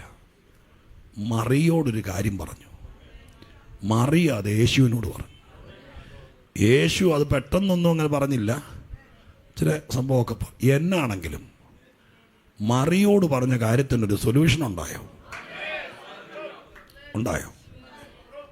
സ്തോത്രം. നിന്നോട് ആരെങ്കിലും ഒരാൾ വന്ന് വീട്ടിൽ ജോലി ചെയ്യുന്ന വേലക്കാരി പെണ്ണ് പറയുക, എൻ്റെ അമ്മാമ്മ ജീവിക്കണം എന്നില്ല, എന്തിനാണെന്നറിയില്ല, ഞാൻ മിക്കവാറും നാളെ പോലും വരാൻ സാധ്യതയില്ല, സ്തോത്രം എന്ന് പറയുമ്പോൾ നമ്മളത് 4 പേരോട് പറയരുത്. നീ ഒരു ദൈവ പൈതലാണ്, നിനക്ക് യേശുവിനെ കിട്ടിയ ആളാണ്. കർത്താവിൻ്റെ സന്നിധി നിന്നുകൊണ്ട് എന്നോടൊരാൾ, ഞാൻ എത്രയോ നാൾ ഈ വാക്കൊക്കെ പ്രാർത്ഥിച്ചിട്ടുള്ളതാണെന്നറിയാമോ. എന്നോടൊരാൾ വന്നിട്ട് സങ്കടം പറയുക, പറഞ്ഞാൽ ആക്ഷേപിച്ച് വിടുകയല്ല, ഞാൻ പറഞ്ഞ പോലെ 10 രൂപ കൊടുത്ത് എങ്ങനെയും ഒഴിവാക്കി വിടുകയല്ല, സ്തോത്രം. ഫോൺ നമ്പർ മേടിച്ച് വെച്ചിട്ട് പിന്നെ വിളിക്കാതെ പറഞ്ഞ് പറ്റിക്കുകയല്ല. കർത്താവിനോട് പറഞ്ഞ റിസ്ക്കാണ്, എങ്കിലും ദൈവത്തോട് പറയണം, എന്നോടൊരു കാര്യം പറഞ്ഞാൽ അതിന് പരിഹാരം ഉണ്ടാവണം. ആ ലെവലിലേക്ക് നിന്റെ മൈൻഡ് ഉണരണം. സ്തോത്ര ഹല്ലേലൂയ. മൈൻഡ് ഉണരണം. ദൈവം പരിഹാരകനാണ്. ദൈവത്തിന് അതിന് മനസ്സുണ്ട്. കർത്താവ് അത് ചെയ്യുന്നവനാണ്. അപ്പോൾ ഇവിടെ പരിഹാരം ഉണ്ടായി. കൊർന്നല്യോസിനോട് പറഞ്ഞു, പത്രോസിനെ വിളിക്കാൻ പറഞ്ഞു. ഓക്കെ, അങ്ങനെ ഇന്നത്തെ പോലെ ഫോണില്ല, വേറെ മാർഗമില്ല. കൊർന്നല്യോസ് 2 ആളുകളെ പറഞ്ഞയക്കുക. 2 ആളുകളെ ഇപ്പം താമസിക്കുന്ന ഇറ്റാലിക്ക എന്ന പട്ടാളത്തിൽ, ആ ടൗണിലാണല്ലോ അവർ താമസിക്കുന്നത്. അപ്പോൾ സ്തോത്രം, ഇവിടുന്ന് ആളെ പറഞ്ഞ് ഇങ്ങോട്ട് കാൽനടയായിട്ട് വന്ന് പത്രോസിനെ വിളിക്കാൻ വേണ്ടി കൊർന്നല്യോസിൻ്റെ അടുക്കുന്ന ആൾ വരുന്നതാണ്. സ്തോത്രം. നമ്മൾ വായിച്ച കുറിവാക്യത്തിൻ്റെ ലക്ഷണം അവിടെ എഴുതിയിരിക്കുന്നു. പിറ്റേന്നാൾ അവർ യാത്ര ചെയ്ത്, 10:9-10, പിറ്റേന്നാൾ അവർ യാത്ര ചെയ്ത്, ആര് യാത്ര ചെയ്ത്? കൊർന്നല്യോസിൻ്റെ അടുക്ക് നിന്ന് പത്രോസിനെ വിളിക്കാൻ വേണ്ടി വിട്ടിരിക്കുന്ന 1, 2, 3 ആളുകൾ യാത്ര ചെയ്ത് നടന്ന് ഇറ്റലി ടൗണിനോട്, ഇറ്റാലിക്ക എന്ന പട്ടാളത്തിലല്ലേ ഇവിടെ ജോലി ചെയ്യുന്നത്, ടൗണിനോട് അടുക്കുന്ന സമയം, ആ സമയം പത്രോസ് പെട്ടെന്ന് പ്രാർത്ഥിക്കാൻ വേണ്ടി വെൺമാടത്തിൽ കയറി. വെൺമാടം എന്ന് പറഞ്ഞാൽ മാളിക എന്നേ അർത്ഥമുള്ളൂ. യഹൂദൻ്റെ വീട്, മാളിക വീട്, അത്രയേ ഉള്ളൂ അർത്ഥമുള്ളൂ. അപ്പോൾ ഈ യോപ്പയിലെ തോൽക്കൊല്ലൻ ആയിരിക്കുന്ന ശീമോൻ്റെ വീട്ടിൽ അദ്ദേഹം താമസിക്കുന്നതെന്ന് മുകളിൽ എഴുതിയിട്ടുണ്ട്. 5-ാമത്തെ വാക്യം. ഇപ്പോൾ യോപ്പയിലേക്ക് ആളയച്ച് പത്രോസ് എന്ന് മറുപേരുള്ള ശീമോനെ വരുത്തുക, അവൻ തോൽക്കൊല്ലനായ ശീമോൻ എന്നതിനോടുകൂടെ അവൻ്റെ വീട് കടൽപ്പുറത്താകുന്നു എന്ന് പറഞ്ഞാൽ മനസ്സിലായോ? അപ്പോൾ അവിടുത്തെ കാര്യം ഇതാണ്. പത്രോസ് ഒരു സഞ്ചാര സുവിശേഷകൻ, അപ്പോസ്തോലനാണ്. അന്ന് ലോഡ്ജും ഹോട്ടലൊന്നും ഇല്ല, ഇതുപോലെ സഭകളുമില്ല. സുവിശേഷ പ്രവർത്തനത്തിന് പോകുമ്പോൾ യഹൂദനായതുകൊണ്ട് ഈ ശീമോനും ഒരർത്ഥത്തിൽ പറഞ്ഞാൽ ഒരു ഉണർവിൻ്റെ പങ്കാളി ആയതുകൊണ്ട്, ചിലപ്പോൾ സഭയിലെ ആളാണോ ഒന്നും എനിക്കറിയില്ല, ആയതുകൊണ്ട് അദ്ദേഹത്തിന് വലിയ മാളികയുണ്ട്. അപ്പോൾ കർത്തൃദാസനായിരിക്കുന്ന പത്രോസ് വന്ന് കുറച്ച് നാൾ ആ മാളികയെ പാർക്കുക. അങ്ങനെ പാർക്കുക. സ്തോത്രം. തോൽക്കൊല്ലൻ എന്നെഴുതിയിരിക്കുന്നത് കൊണ്ട് നിങ്ങൾ വിചാരിക്കരുത് റെയിൽവേ സ്റ്റേഷനിൽ സൂചിയും നൂലും കൊണ്ടിരിക്കുന്ന ചെരുപ്പ് കുത്തിയാന്ന് വിചാരിക്കരുത്. ബൈബിളിൻ്റെ ഒരു പ്രയോഗമാണ്. ലെതർ കൊണ്ട് ലെതർ പ്രൊഡക്ഷൻ ഉണ്ടാക്കുന്ന ഒരു കമ്പനി MD ആണ്. സിൽക്കോൺ എന്ന് പറഞ്ഞ കമ്പനി. ഞാൻ ഓൺലൈനിൽ കൂടെ എൻ്റെ പേര് പറയണ്ട. സ്തോത്രം. അങ്ങനെ ഒരു ബാറ്റയുടെ ഓണറെ ഒന്ന് ചിന്തിച്ച് നോക്കി. അയാൾ ആരാണോ അതുപോലത്തെ ആളാണ് ഈ തോൽക്കൊല്ലൻ എന്ന് എഴുതിയിരിക്കുന്നത്. ചുമ്മാ ഒരാളല്ല. ഒരു വലിയ പേഴ്സും ബെൽറ്റും ബാഗും ചെരുപ്പും എല്ലാം ഉണ്ടാക്കുന്ന തോല് കൊണ്ടുണ്ടാക്കുന്ന ഫാക്ടറി യുഗമല്ല, ഹാൻഡ് മെയ്ഡാണ്. അങ്ങനെ ഉണ്ടാക്കുന്ന ഒരാളാണ് അദ്ദേഹം. രക്താംബരം വിൽക്കുന്ന രുതിയ എന്ന് പറഞ്ഞാൽ സ്വത്രം വൈകുന്നേരം ചന്തയുടെ വാതൊക്കെ മുളകും ഉള്ളിയും വിൽക്കുന്ന അമ്മാമ്മയാന്ന് വിചാരിക്കരുത്. രക്താംബരം എന്ന് പറയുന്ന ആ കാലത്തെ ഏറ്റവും കോസ്റ്റ്ലി ഡ്രസ്സാണ്. അത് തുന്നി ഉണ്ടാക്കി അത് വിൽക്കുന്ന മെച്ചപ്പെട്ട ആളുകൾ ധരിക്കുന്ന മെറ്റീരിയൽ. അത് അങ്ങനെ വലിയൊരാളാത്. അതുകൊണ്ട് നിങ്ങൾ വിചാരിച്ചോണം ഇത് ചുമ്മാ ആകപ്പാടെ കൂലിപ്പണിക്കാരൻ്റെ മാർഗമാണെന്ന് വിചാരിക്കരുത്. ഇതിൻ്റെ ഉള്ളകത്തൊക്കെ വൻകിട ബിസിനസ്സുകാരും ഇന്ന് എന്തോ അത് ആവർത്തിച്ച് പറയുന്നുണ്ട്. പാസ്റ്ററെ, യേശുവിന്റെ നാമത്തിൽ അങ്ങ് ഓപ്പണായി വരട്ടെ. ഇവരൊക്കെ ഉള്ളതാ ദൈവസഭ. ഭയങ്കര സ്തോത്രം. തോൽക്കൊല്ലൻ എന്ന് പറയുമ്പോൾ ചുമ്മാ കുറിയാണ്ട് കൊടുത്തോണ്ട് സ്തോത്രം ഇരിക്കുന്ന ആളാന്ന് വിചാരിക്കരുത്. വലിയ മനുഷ്യൻ അയക്കട വീട്ടിൽ താമസിക്കുക. അപ്പം പത്രോസ് നേരെ മാളിക മുറിയിലേക്ക് വെൺമാടത്തിലേക്ക് പ്രാർത്ഥിക്കാൻ വേണ്ടി കയറിപ്പോകുന്നു. പ്രാർത്ഥിക്കാൻ വേണ്ടി കയറിപ്പോകുമ്പോൾ ഏറ്റവും പ്രധാനപ്പെട്ട ഭാഗം പറഞ്ഞ് നമ്മൾ അവസാനിക്കാൻ പോവാട്ടോ. ഇച്ചിരി നേരോട് അസഹിഷ്ണുതാകാതെ ഇരിക്കണം. പ്രാർത്ഥിക്കാൻ വേണ്ടി വെൺമാടത്തിൽ കയറി പ്രാർത്ഥിച്ചുകൊണ്ടിരുന്നപ്പോൾ, വായിച്ചേ, നിങ്ങൾക്ക് മനസ്സിലായി നോക്കി. അവിടെ പ്രാർത്ഥിക്കാൻ വേണ്ടി വെൺമാടത്തിൽ കയറിപ്പോയി. അടുത്തത് പ്രാർത്ഥിച്ചുകൊണ്ടിരുന്നപ്പോൾ എന്താ പറ്റി? വിശന്നു. ഉപവാസത്തിൻ്റെ 16-ാം ദിവസമല്ലേ? 16 ആകുമ്പോഴത്തേക്കും നമ്മളങ്ങ് മരവിക്കും. അതുകൊണ്ട് വിശക്കൊന്നുമില്ല. പക്ഷെ പ്രാർത്ഥിച്ചുകൊണ്ടിരുന്നപ്പോൾ വിശക്കുക എന്ന് പറയുന്നൊരു വല്ലാത്ത ടെൻഡൻസിയാണ്. പ്രാർത്ഥിച്ചുകൊണ്ടിരിക്കുമ്പോൾ ഉറക്കം വരുന്നവരെ ഒത്തിരി കണ്ടിട്ടുണ്ട് നമ്മൾ. പ്രാർത്ഥിച്ചുകൊണ്ടിരിക്കുമ്പോൾ വിശക്കുന്നവനെ നമ്മൾ അധികം കണ്ടിട്ടില്ല. സ്തോത്രം. പ്രാർത്ഥിച്ചുകൊണ്ട് കുറേ നമ്മളെപ്പോലെ ഓടിയെങ്കിൽ എന്നിട്ട് സ്തോത്രം 5 മിനിറ്റിൻ്റെ പ്രാർത്ഥനയല്ല, ഇരുന്ന് പ്രാർത്ഥിക്കുക. കുറച്ചു നേരം കഴിഞ്ഞ് പ്രാർത്ഥിച്ചപ്പോൾ വിശന്നു. പ്രാർത്ഥിക്കുമ്പോൾ വളരെ വിശന്നു, ഭയങ്കര വിശപ്പ്. വിശന്ന എന്ത് ചെയ്യും? ഉപവാസമൊന്നുമല്ല പത്രോസ്. വിശന്നപ്പോൾ അദ്ദേഹം ആഹാരം ആഗ്രഹിച്ചു. അതിഥിയാ, പുള്ളിയുടെ വീടൊന്നും അല്ലാതെ. ഞങ്ങളൊക്കെ എത്ര സ്ഥലത്ത് പോയി താമസിക്കുന്നത്. ചില സ്ഥലത്തൊക്കെ നമ്മൾ ഓൺലൈനുണ്ട്, എന്നാലും ഇതൊരു കെണി, എന്നാലും ചില കാര്യങ്ങൾ തുറന്ന് പറയാൻ പറ്റില്ല. ചില സ്ഥലത്തൊക്കെ നമ്മൾ കൊണ്ടുവന്ന് എങ്ങനെ തത്തേ കൂട്ടിക്കയറ്റുമല്ലോ കയറ്റിയിട്ട് വൈകുന്നേരമായിട്ടൊരു 5-5:30 ആകുമ്പോഴത്തേക്ക് ഒരു ചായ കിട്ടിയാൽ കൊള്ളാൻ നമുക്ക് തോന്നിയാലും ചിലപ്പോൾ 7:15 ഒരുങ്ങിയോന്ന് ചോദിച്ചുകൊണ്ട് വരും. ഒരു 4:45 ഒരു ബിസ്ക്കറ്റും ചായയൊക്കെ തരുന്നത് നല്ലതാണ്. നമ്മളും മനുഷ്യനല്ലേ? സ്തോത്രം. അപ്പോൾ നമുക്ക് ഈ ചായ കുടിക്കാൻ തോന്നുന്നുണ്ടെങ്കിൽ ചവിട്ടി പൊളിച്ച് താഴത്തേക്ക് എന്നിട്ട് അടുക്കള കയറാൻ പറ്റും. നമ്മൾ അതിഥിയല്ലേ, അവരല്ലേ തീരുമാനിക്കണ്ടേ? സ്തോത്രം. ഇവിടെ അതിഥിയായി വന്നിരിക്കുന്ന പത്രോസ് മാളിക മുറിയിൽ അയാൾ പ്രാർത്ഥിച്ചുകൊണ്ടിരുന്നപ്പോൾ അയാൾക്ക് ഭയങ്കരമായിട്ട് വിശന്നപ്പോൾ ആഗ്രഹിച്ചു ആഹാരം കഴിക്കാൻ. ഉച്ചയായിരിക്കും ആ സമയത്ത്, ആഹാരം കഴിക്കാൻ കൊള്ളാം എന്ന് ആഗ്രഹിച്ചപ്പോൾ അവിടെ എഴുതിയിരിക്കുന്നു അവര് ഒരുക്കുമ്പോഴേക്ക്. അതെങ്ങനെ മനസ്സിലാക്കാൻ പറ്റും ഒരുക്കുവാന്ന്? ഞാൻ കുറച്ച് എൻ്റെ ഇമാജിനേഷനോടെ പറയാം. മുകളിലത്തെ നിലയിൽ നിന്ന് പുള്ളി ആകപ്പാട് വിശന്ന് അങ്ങോട്ടും ഇങ്ങോട്ടും നടന്നിട്ട്, പുള്ളിയൊരു എടുത്തിയാട്ടക്കാരനാണല്ലോ, ഒത്തിരി എന്താ പറയുക ഫോർമാലിറ്റീസ് നോക്കുന്ന ആളല്ല. പുള്ളി ആ സ്റ്റെയർ കേസിൻ്റെ അവിടെ താഴേക്ക് വിളിച്ച് ചോദിച്ചു, അമ്മാമേ ആഹാരം കഴിക്കാൻ വരാൻ നേരായോ? അല്ലെങ്കിൽ പിന്നെ എങ്ങനെയാ ഒരുക്കുക എന്നറിഞ്ഞത്? സ്തോത്രം. ആഹാരം കഴിക്കാൻ വരട്ടെ എന്ന് ചോദിച്ചു. അപ്പോൾ ഇങ്ങനെ സ്തോത്രം. പുള്ളിക്കാരൻ അന്നേരം ആൻറ്റി താഴെയെന്ന് പറഞ്ഞു, പാസ്റ്റർ ഒരു 10 മിനിറ്റോടെ കടുകോടെ വറുത്താൽ മതി, 10 മിനിറ്റോടെ. ആഹാരമൊന്നും ഇവിടെ ഇല്ല, ചാനങ്ങനെ മണ്ടില്ല എന്ന് പറഞ്ഞോ അമ്മമ്മ? ഇല്ല, അത് ഹോട്ടലിൽ പോയി കഴിച്ചോളണം, കിടക്കാൻ്റെ മുറിയൊന്നും അത്രയേ ഉള്ളൂ, ഇവിടെ എല്ലാവർക്കും വെച്ചോളാം. അങ്ങനെ പറയുന്ന അമ്മമാരില്ലല്ലോ ഇവിടെ. അങ്ങനെ പറഞ്ഞില്ല അവിടെ, പറഞ്ഞോ? ഇല്ല. ധൃതി പിടിച്ചുണ്ടാക്കുക ഏറ്റവും മെച്ചപ്പെട്ടത്. പക്ഷേ അദ്ദേഹത്തിന് വിശന്നപ്പോഴേക്കും ആഹാരം റെഡിയായില്ല. താഴേന്ന് ഒരു റിപ്ലൈ കിട്ടി. ഇവിടെ ആഹാരം ഇല്ലെന്നല്ല, അതും ചോദിച്ചുകൊണ്ട് ഇങ്ങ് വരണ്ടെന്നല്ല, മറുപടി ഇതാണ്: അങ്ങേക്കുള്ള ആഹാരം ഒരുക്കുകയാണ്. സ്തോത്രം. മനസ്സിലാവുന്ന ഞാൻ പറയുന്നത്? യേശുവിൻ്റെ നാമത്തിൽ ഞാനൊരു ചരിത്ര സംഭവമാണ് പറയുന്നതെങ്കിലും ഇന്ന് പകലിൽ എൻ്റെ തന്നുവിട്ട ദൂത് ഞാൻ പറയാം. കർത്താവ് പറയുന്നു, നീ സ്തോത്രം ചോദിച്ചത്, നീ കരഞ്ഞത്, നിനക്ക് വിശന്നത്, നിനക്കൊരു വിശപ്പെന്നൊക്കെ പറഞ്ഞൊരു വൈകാരികമാണ്, അല്ലാതെ ചുമ്മാ അല്ല. വിശന്നാൽ എന്താ ചെയ്യും?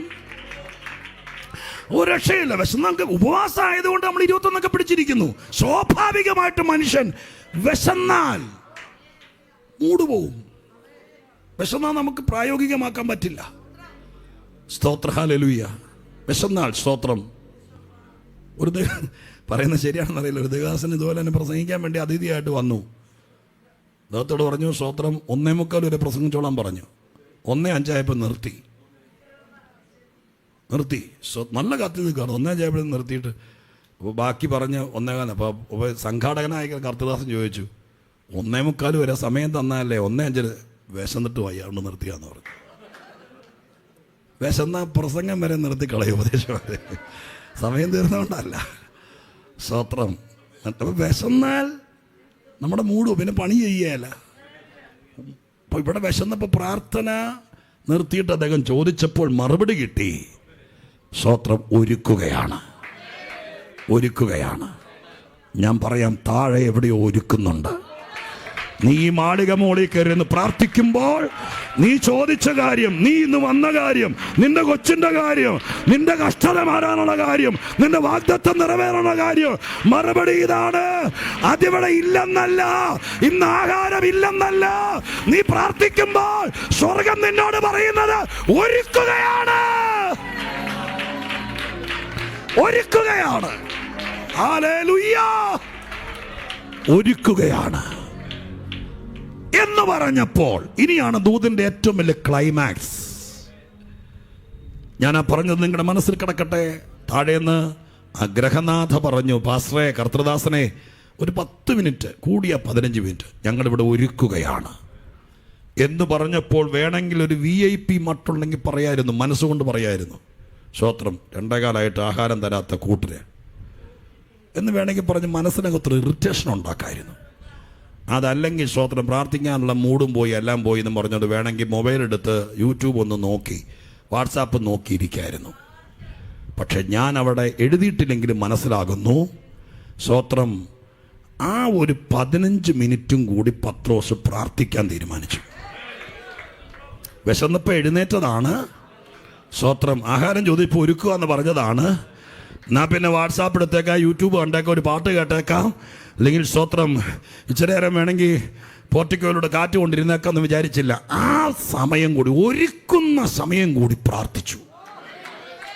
ആ പ്രാർത്ഥിച്ചുകൊണ്ടിരിക്കുമ്പോൾ അന്ന് വരെ സംഭവിക്കാത്ത ആ എക്സ്ട്രാ ടൈമിൽ, ആ പ്രത്യേക ഗ്യാപ്പിൽ അവിടെ ഒരു അത്ഭുതം നടന്നു. എന്താ അത്ഭുതം എന്നറിയാമോ? പെട്ടെന്ന് പത്രോസ് ഒരു വിവശതയിലായി. പെട്ടെന്നൊരു വിവശതയിലായി. ഹല്ലേലൂയ. ഉടവാര സഖനാദര ശംദലരഗദര. പെട്ടെന്നൊരു വിവശതയിലായി. ഹല്ലേലൂയ. വിവശത എന്ന് പറയുമ്പോൾ നിങ്ങൾ പെട്ടെന്ന് നമ്മൾ വല്ലാതെ സ്തോത്രം ഒരു ഞെട്ടിച്ച, അല്ലെങ്കിൽ സ്തോത്രം നമ്മൾ ഇച്ചിരി ഭയത്തോടെ കാണുന്നൊരു വാക്കാണത്. ആത്മവിവശത എന്നൊക്കെ പറഞ്ഞത് ഇവിടെ വാരി അലക്കി വല്ലാതെ സംഭവമായതാണ്. അതിന് ഇത്രേ അർത്ഥമുള്ളൂ. അന്ന് വരെ അനുഭവിച്ചതിനേക്കാൾ അപ്പുറമുള്ളൊരാത്മതലം. ടോട്ടലി മൈൻഡും സ്തോത്രം ബുദ്ധി ഇതെല്ലാം കൂടി മാറി മൊത്തത്തിൽ ആളെ ആത്മാവ് ഏറ്റെടുത്തൊരു നിമിഷം. ഭൂമിയിലാണ് ഇരിക്കുന്നതെങ്കിലും ഭൂമിയുടെ അന്തരീക്ഷത്തിൽ നിന്ന് ഒരു സ്വർഗീയ നിലവാരത്തിലേക്ക് മാറ്റിയെടുത്തൊരു നിമിഷം. അങ്ങനെ ഒരു സ്ഥിതിയിലേക്ക് പത്രോസിനെ ദൈവം തമ്പുരാൻ തട്ടിയിട്ടു. ചുമ്മാതൊന്നും ഉണ്ടാകില്ല. അത് ദൈവാത്മാവ് നിരൂപിച്ചെങ്കിലേ അങ്ങനെ ഒരു അന്തരീക്ഷം ഉണ്ടാകുള്ളൂ. ഹല്ലേലൂയ. എന്റെ സന്ദേശത്തിന്റെ കൺക്ലൂഷൻ ശ്രദ്ധിച്ചു കേട്ടോളണം.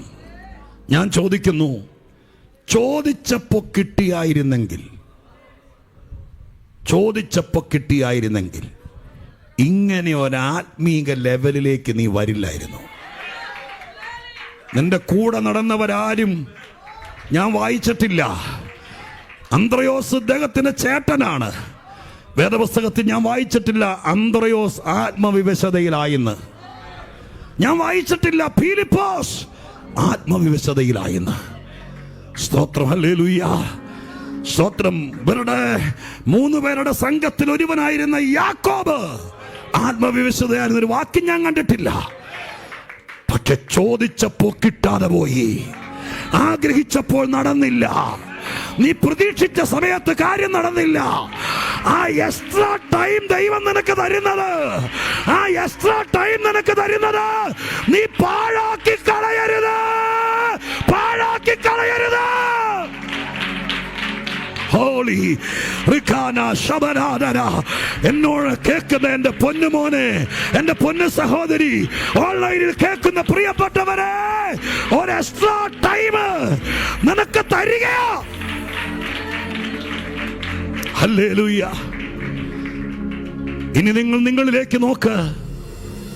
ചോദിച്ചതെല്ലാം ചോദിച്ചപ്പോൾ തന്നിരുന്നെങ്കിൽ, ഞാൻ എന്നെ നോക്കി പറയാം, നിങ്ങളറിയുന്ന ഒരു ഷാജി പാസ്റ്റർ ആവില്ലായിരുന്നു ഞാൻ. എന്നെ ഈ പുൾപിറ്റിൽ ഏത് പുൾപിറ്റിൽ എന്നെ പരിചയപ്പെടുത്തുമ്പോഴും സ്തോത്രം, ഞാൻ മിക്കവാറും കരഞ്ഞുകൊണ്ടാണ് കയറി വരുന്നത്. സ്തോത്രം, ഹല്ലേലൂയ. ഇന്നും കർത്തൃദാസൻ എന്നെ ഇവിടെ പറയുമ്പോൾ സ്തോത്രം, നെഞ്ചത്ത് കൈവച്ച് ദൈവത്തെ മഹത്വപ്പെടുത്തിയിട്ട് ഞാൻ ഈ പുൾപിറ്റിലേക്ക് കയറി വന്നത്. ഞാൻ നിങ്ങളോട് പറയാം, ചോദിച്ചപ്പോഴെല്ലാം എനിക്ക് കിട്ടിയായിരുന്നെങ്കിൽ ഇന്ന് ഞാൻ ആയിരിക്കുന്നത് പോലെ ആകില്ലായിരുന്നു. ഞാൻ കർത്താവിൻ്റെ കാലെ പിടിച്ച് കരഞ്ഞിട്ടുണ്ട്. എല്ലാവരും ചിറക് മുളച്ചവരെ പോലെ പറന്നു പോയില്ലേ, എന്നെ മാത്രം ഇങ്ങനെ പുറകിലിട്ടുകൊണ്ടിരിക്കുന്നത്. സ്തോത്രം. എൻ്റെ കാര്യത്തിൽ മാത്രം കർത്താവ് എന്നെ കണ്ണടയ്ക്കുന്നത്, കാലങ്ങൾ മാറ്റി വെക്കുന്നത്. എല്ലാവർക്കും ഞാൻ എന്നെ എനിക്കറിയാലോ, ഞാൻ അത്രയും പറയുന്നില്ല. പല കാര്യങ്ങളും എന്നെ ഇറിറ്റേറ്റ് ചെയ്തു. സ്തോത്രം. ഇന്നാർക്കെല്ലാം കർത്താവ് ഇന്ന വഴികൾ തുറന്നു കൊടുത്തില്ലേ? അവരൊക്കെ ഇന്നടുത്തേക്ക് യാത്ര ചെയ്തില്ലേ? അവർക്കെല്ലാം ഇന്ന തരത്തിലുള്ള വേദികൾ കൊടുത്തില്ലേ? സ്തോത്രം. എന്നോട് വാഗ്ദത്തങ്ങൾ എപ്പോഴും പറയും. പക്ഷേ എൻ്റെ കാര്യത്തിൽ മാത്രം എക്സ്ട്രാ ടൈം തന്ന് ഇങ്ങനെ കർത്താവ് മാറി നിൽക്കും. ഹല്ലേലൂയ. അടുത്തിടയ്ക്ക് എന്നോട് ഞാൻ ദൈവവചനം കൃപാവരങ്ങളൊക്കെ വിശ്വസിക്കുന്ന ഒരാളാണ്, ഞാൻ കൊതിക്കുന്ന ആളാണ്. ആരെങ്കിലും എനിക്കൊരു സ്വഭാവമുണ്ട്, വേദപുസ്തകത്തിൽ ഇല്ലാത്തൊരു സംഭവമാണെങ്കിൽ ഞാൻ ഉൾക്കൊള്ളത്തുമില്ല. ചിലപ്പോൾ ഞാൻ തിരിച്ചു ചോദിക്കുമ്പോൾ മറുപടി ഇല്ലെങ്കിൽ പിന്നെ ഞാനുമായിട്ട് പിണങ്ങും ചെയ്യും. അങ്ങനെ ഒരു ചീത്ത സ്വഭാവമായിരിക്കും. ഞാൻ എല്ലാം കിട്ടുന്നത് വിഴുങ്ങുന്നവനല്ല. അതുകൊണ്ട് എനിക്ക് എൻ്റെ അടുക്ക വന്ന ഒരാൾ എൻ്റെ തലയ്ക്ക് വെച്ച് പ്രവചിക്കുന്നതോ എൻ്റെ ഫോണിൽ വെച്ച് പ്രവചിക്കുന്നതൊക്കെ ഞാനും ആഗ്രഹിക്കുന്നു, കൊതിക്കുന്നു. പക്ഷേ ഈ പുസ്തകത്തിൻ്റെ പ്രമാണത്തിൽ നിന്നുകൊണ്ട് എനിക്കത് ഉൾക്കൊള്ളാൻ പറ്റുള്ളൂ. അങ്ങനെ ഒരു സ്വഭാവം എനിക്കുള്ളതുകൊണ്ട് പ്രശ്നമാണത്. അതുകൊണ്ട് ഒരുമാതിരിപ്പെട്ടവരൊന്നും അങ്ങനെ കൃപയാൽ വരികയല്ല. പിന്നെ ഞാൻ കർത്താവുമായിട്ട് ഈ വചനത്തിലൂടെയാണ് എല്ലാ കാര്യങ്ങളും കരഞ്ഞു വിരിഞ്ഞിരിക്കുന്നത്. എനിക്ക് കരയുമ്പോൾ വചനത്തിലൂടെ കർത്താവ് അത് മറുപടികൾ തരും. ഈ സ്തോത്രം. ഒരുപാട് കാര്യങ്ങൾ ഞാൻ പറയുന്നില്ല. എനിക്കറിയാവുന്ന, എന്നെ ഏറ്റവും അടുത്തറിയാവുന്ന ചിലർക്ക് മാത്രം അറിയാം ഒത്തിരി കാര്യങ്ങൾ. എല്ലാവർക്കും വാതിൽ തുറന്നു കൊടുത്തില്ലേ? സ്തോത്രം. എന്നോർത്ത് കരഞ്ഞുമ്പോൾ കർത്താവ് ഈ വാക്യത്തിലൂടെ എന്നോട് സംസാരിച്ചു. അതൊരു ദൂതായി എൻ്റെ മനസ്സിൽ കടന്നു. ഏറ്റവും ഇൻറ്റിമസി, എനിക്കല്ല, കർത്താവിന് ഇൻറ്റിമസി ഉള്ള സഭയോട് പറയാൻ ദൈവം എന്നെ ഏൽപ്പിച്ച ദൂതാണത്. എല്ലായിടത്തും ഒന്നും ഞാൻ ശരിക്കും പറഞ്ഞാൽ ഇനി ഈ വിവശതയെ കൂടെ ഇനി മുമ്പോട്ട് പോകണം. പക്ഷെ അതിലേക്ക് ഞാൻ പോകാൻ ആഗ്രഹിക്കും. പക്ഷെ എനിക്കിന്ന് മനസ്സുകൊണ്ട് തൃപ്തിയാണ്. കാരണം സ്തോത്രം, ഇത് നിങ്ങളോട് പറഞ്ഞായിരുന്നു. എൻ്റെ കുറേ വാക്യോടെ എടുത്തെളിയും. പക്ഷെ അതിനൊക്കെ മുമ്പ് കുറേ കാര്യങ്ങളൊക്കെ ദൈവം നമ്മളോട് പറഞ്ഞു കഴിഞ്ഞല്ലോ. ദൈവം പറയുന്നു, നീ വിശന്നപ്പോൾ ഞാൻ നിനക്ക് തന്നില്ല. നീ വയറും തപ്പിപ്പിടിച്ചോണ്ട് വിശന്ന് വീണ്ടും കുഞ്ഞിരുന്ന് പ്രാർത്ഥിക്കുന്ന കണ്ടപ്പോൾ എനിക്ക് കരുണ തോന്നിയെന്നില്ലെന്ന് പറയണ്ട. പക്ഷെ എനിക്ക് നിന്നെ കുറെ കൂടി ആത്മീകനാക്കണമായിരുന്നു. എല്ലാവരുടെയും ഒരു ആത്മീക ലെവലിലല്ല ഞാൻ നിന്നെ കാണുന്നത്. നിന്നെ മറ്റു പലർക്കും ഇല്ലാത്ത മറ്റൊരു സ്പിരിച്വൽ ലെവലിലേക്ക് നിന്നെ കൊണ്ടുവരണം. അതിന് നീ ചോദിച്ചപ്പോൾ, നിനക്ക് വിശന്നപ്പോൾ, നീ കൊതിച്ചപ്പോൾ, ഓ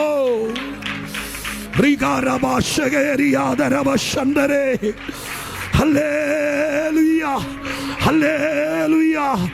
എന്നും എന്നും എന്നും നിന്റെ കാതുകളിൽ കേൾക്കും. ഒരുക്കുന്നുണ്ട്, ഒരുക്കുന്നുണ്ട്.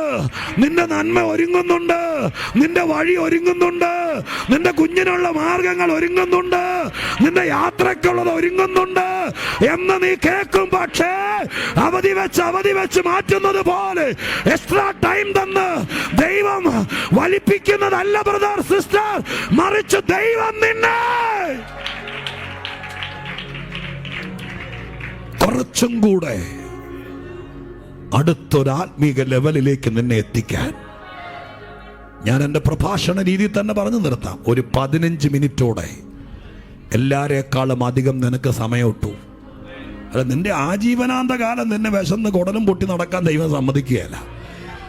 നീ ബാഗും തൂക്കി ഇവിടെ ആഹാരമില്ലെന്ന് പറഞ്ഞ് ഇറങ്ങി പോകേണ്ട ഗതിയും വരികയല്ല. കുറെ കഴിയുമ്പോൾ അച്ഛനോർത്ത് നോക്കി എന്ത് ചെയ്യും? വൈകുന്നേരം കിട്ടിയില്ലെങ്കിൽ നമ്മൾ എന്ത് ചെയ്യും?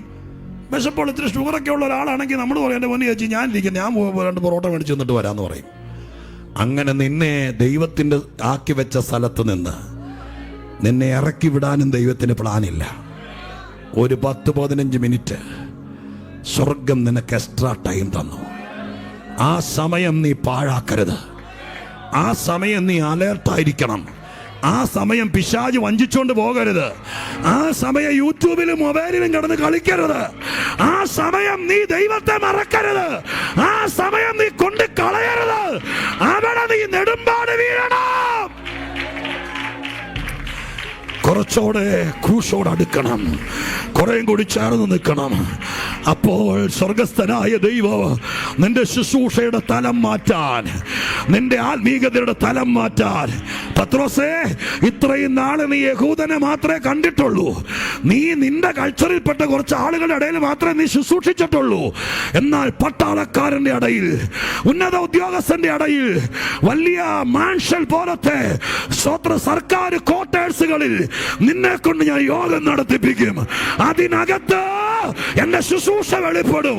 അവിടെ നാളെ പിടിച്ച് നീ സ്നാനപ്പെടുത്തും. ആ ലെവലിലേക്ക് നിന്റെ ശുശ്രൂഷ മാറ്റിയെടുക്കാൻ നീ വിശന്നപ്പോൾ, നീ കരഞ്ഞപ്പോൾ, നീ ചോദിച്ചപ്പോൾ പലതും ഞാൻ നിനക്ക് തന്നില്ല.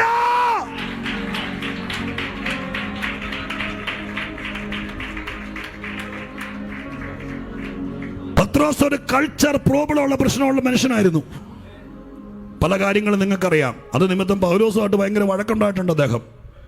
ബിജോപാസെങ്കിലും ഓർക്കുന്നുണ്ടായിരിക്കില്ലേ? എന്താ പ്രശ്നം ഉണ്ടായേ? മർക്കോസിന്റെ ഒരു ചെറിയ പ്രശ്നമാണ്. മർക്കോസ് യെരുശലേമിൽ വളർന്ന പക്കാ യഹൂദനാ. അവന് കുറേ സ്റ്റാറ്റസ് ഉണ്ട്. പൗലോസിന്റെ കൂടെ യാത്രയ്ക്ക് വേണ്ടി പോയപ്പോൾ പൗലോസ് സ്വത്രം പക്കാ യഹൂദനാണെങ്കിൽ പോലും കർത്താവിന് വേണ്ടി ജീവിതം മാറ്റിയവനാ. അതുകൊണ്ട് അവൻ പോകുമ്പോൾ ജാതികൾ കൊടുക്കുന്ന ആഹാരമൊക്കെ കഴിക്കും. പക്ഷേ സ്വത്രം കൾച്ചർ നോക്കിയാൽ പറ്റിയല്ല. മർക്കോസിന് ആ പ്രശ്നം വന്ന് വഴക്കുണ്ടായി. പത്രോസും ഒക്കെ ആയിട്ട് വലിയ സംഭവമൊക്കെ ഉണ്ടായി. അങ്ങനെയൊക്കെ ബർന്നബാസും ഒക്കെ ആയിട്ട് വലിയ പ്രശ്നം, എന്തൊക്കെയോ കുറേ കാര്യങ്ങളൊക്കെ നമ്മൾ വായിക്കുന്നുണ്ട് തിരുവെഴുത്തിനകത്ത്. എന്നെ കേൾക്കുന്നവരെ, പത്രോസിന് അങ്ങനെ കൾച്ചറൽ പ്രോബ്ലം ഉണ്ട്. അത് പൊട്ടിയെങ്കിലേ നിന്നെ അടുത്തൊരു തലത്തിലേക്ക് കൊണ്ടുവരാൻ പറ്റുള്ളൂ. അതുകൊണ്ട് ഞാൻ ആ ടൈം പറയുന്നത് എൻ്റെ ഒരു ഭാവനയാട്ടോ. ആ 15 മിനിറ്റ് നിന്നെ ഇരുത്തിയത് നിന്റെ കാഴ്ചപ്പാട് മാറാനാ. ആ സമയത്ത് അവിവശ്വതയിൽ തുപ്പട്ടി ഇറങ്ങി വരുന്നു. അതിനകത്ത് മുഴുവൻ പർവ്വജാതിയും ഇഴജാതിയല്ല. ദൈവം പറയുന്നു അറുത്ത് തിന്ന. പത്രോസ് മറുതലിക്കുന്നു. കർത്താവ് എന്നെ പറയുന്നേ, ആളും തരം നോക്കാതെ, ഞാനൊരു യഹൂദനാണ്, ഞാനതൊന്നും തിന്നിട്ടില്ല. യേശുവിനെ തറപ്പിച്ച് നോക്കിയിട്ട് പറഞ്ഞു, സ്തോത്രം, ഞാൻ ശുദ്ധീകരിച്ചതിനെ ഈ തുപ്പട്ടി കയറിയവൻ എല്ലാം ശുദ്ധീകരിക്കപ്പെട്ടവനാണ്. അത് പറഞ്ഞ് എൻ്റെ വാക്ക് അവസാനിപ്പിക്കും. ഈ തുപ്പട്ടി സഭയ്ക്ക് നിഴലാണ്. 4 വശം കെട്ടിയത്. വന്നത് സ്വർഗത്തിൽ നിന്നാണ്. അതിൻ്റെ ഉടമസ്ഥൻ കർത്താവാണ്. തിരിച്ചത് സ്വർഗത്തിലേക്കാണ് പോയത്. ഇവിടെ കുഴപൊട്ടി വീണ് ഇതിൽ കൂടെ ഒലിച്ചു നടക്കുകയല്ലായിരുന്നു. അതിൻ്റെ വരവും പൂക്ക് കണ്ടാൽ അറിയാം. യേശു പറഞ്ഞു, ഈ തുപ്പട്ടിക്ക് അകത്ത് കയറിയവനെല്ലാം ഞാൻ ശുദ്ധീകരിച്ചതാ. സ്തോത്രം. മനസ്സിലാവുന്നുണ്ടല്ലോ? ഞാൻ ശുദ്ധീകരിച്ചതാ. അതിനി പറന്ന് നടന്നതാണെങ്കിലും ഇഴഞ്ഞു നടന്നതാണെങ്കിലും 4 കാലേ നടന്നതാണെങ്കിലും വാലുള്ളതാണെങ്കിലും ഇതിനകത്ത് കയറിയവനെല്ലാം എൻ്റെ ചോര കൊണ്ട് ശുദ്ധീകരിച്ചതാണ്. അതുകൊണ്ട് എൻ്റെ ചോര കൊണ്ട് ശുദ്ധീകരിച്ചതിനെ, ഞാൻ ശുദ്ധീകരിച്ചതിനെ നീ മലിനമെന്നെണ്ണരുത്.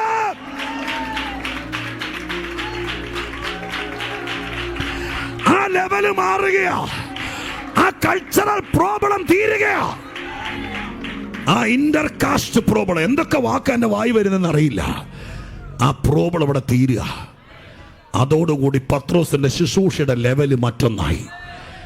പട്ടാളക്കാരന്റെ വീട്ടിൽ അവൻ പ്രസംഗിച്ചുകൊണ്ട് നിന്നപ്പോൾ, സ്തോത്രം, ഹല്ലേലൂയ, പ്രസംഗിച്ചുകൊണ്ട് നിന്നപ്പോൾ ആത്മാവ് ഇറങ്ങി വരാൻ തുടങ്ങി. എല്ലാവരും ആത്മാവ് നിറഞ്ഞു. പിന്നെ പ്രസംഗം പൂർത്തീകരിക്കാൻ പറ്റിയില്ല. ഞാൻ ഇങ്ങനെ ഈ സഭയെയും കർത്തൃദാസനെയും ഇവിടെ ഇരിക്കുന്ന ദൈവമക്കളെയും എൻ്റെ കരം നീട്ടി അനുഗ്രഹിച്ചിട്ട് പോകാം.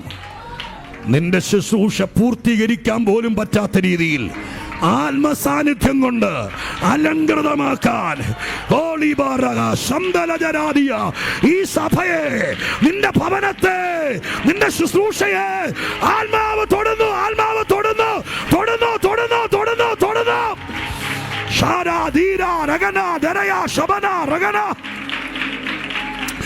പരിശുദ്ധാത്മാവ് തൊട്ട് പറയുന്നു, ഇവിടെ വെച്ച് ലെവല് മാറുകയാ, ഇവിടെ വെച്ച് നിന്റെ പ്ലാറ്റ്ഫോം മാറുകയാ, നിന്റെ സ്റ്റാറ്റസ് മാറുകയാ. നീ സാധാരണ വാടക വീടുകളിൽ മാത്രം യോഗം നടത്തിയ ശീലമുള്ളെങ്കിൽ, നീ കുടിലുകളിൽ മാത്രം പ്രസംഗിച്ച ശീലമുള്ളെങ്കിൽ, റോമൻ സർക്കാരിന്റെ ക്വാർട്ടേഴ്സിനകത്ത്, റോമൻ സർക്കാരിന്റെ പട്ടാള ക്വാർട്ടേഴ്സിനകത്ത് ഞാൻ നിന്നെ കയറ്റു. അവിടെ യോഗം സംഘടിപ്പിക്കൂ, അവിടെ പ്രസംഗിക്കൂ, അവിടെ ഉള്ളവരെ സ്നാനപ്പെടുത്തൂ. അതുപോലെ അതുപോലെ അതുപോലെ അതുപോലെ അതുപോലെ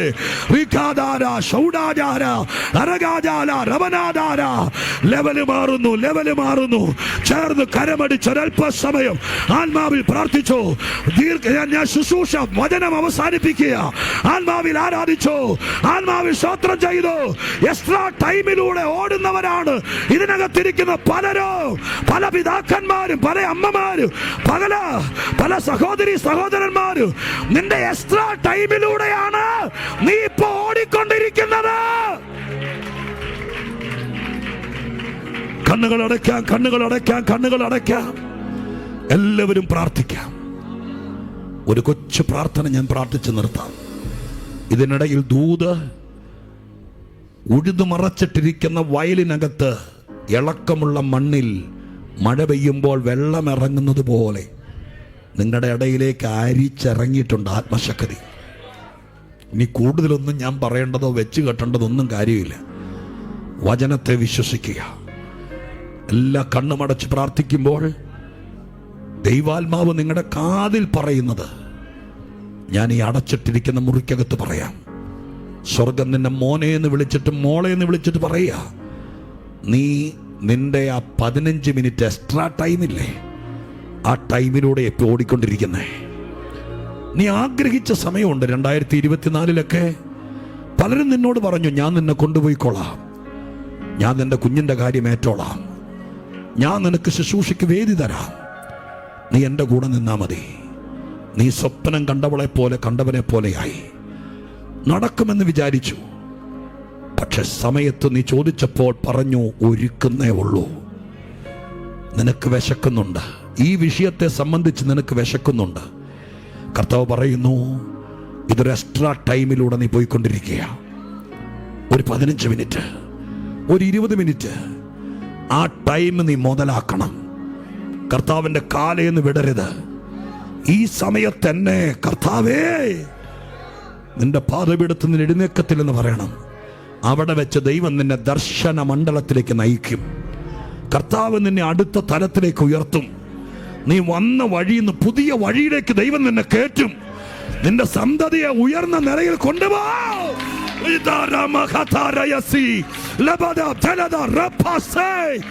സ്വർഗം അത് ചെയ്യും, ദൈവം അത് ചെയ്യും, ദൈവം അത് ചെയ്യും, ദൈവം അത് ചെയ്യും. നിന്റെ ദിവസമായിരുന്നു ഇന്ന്.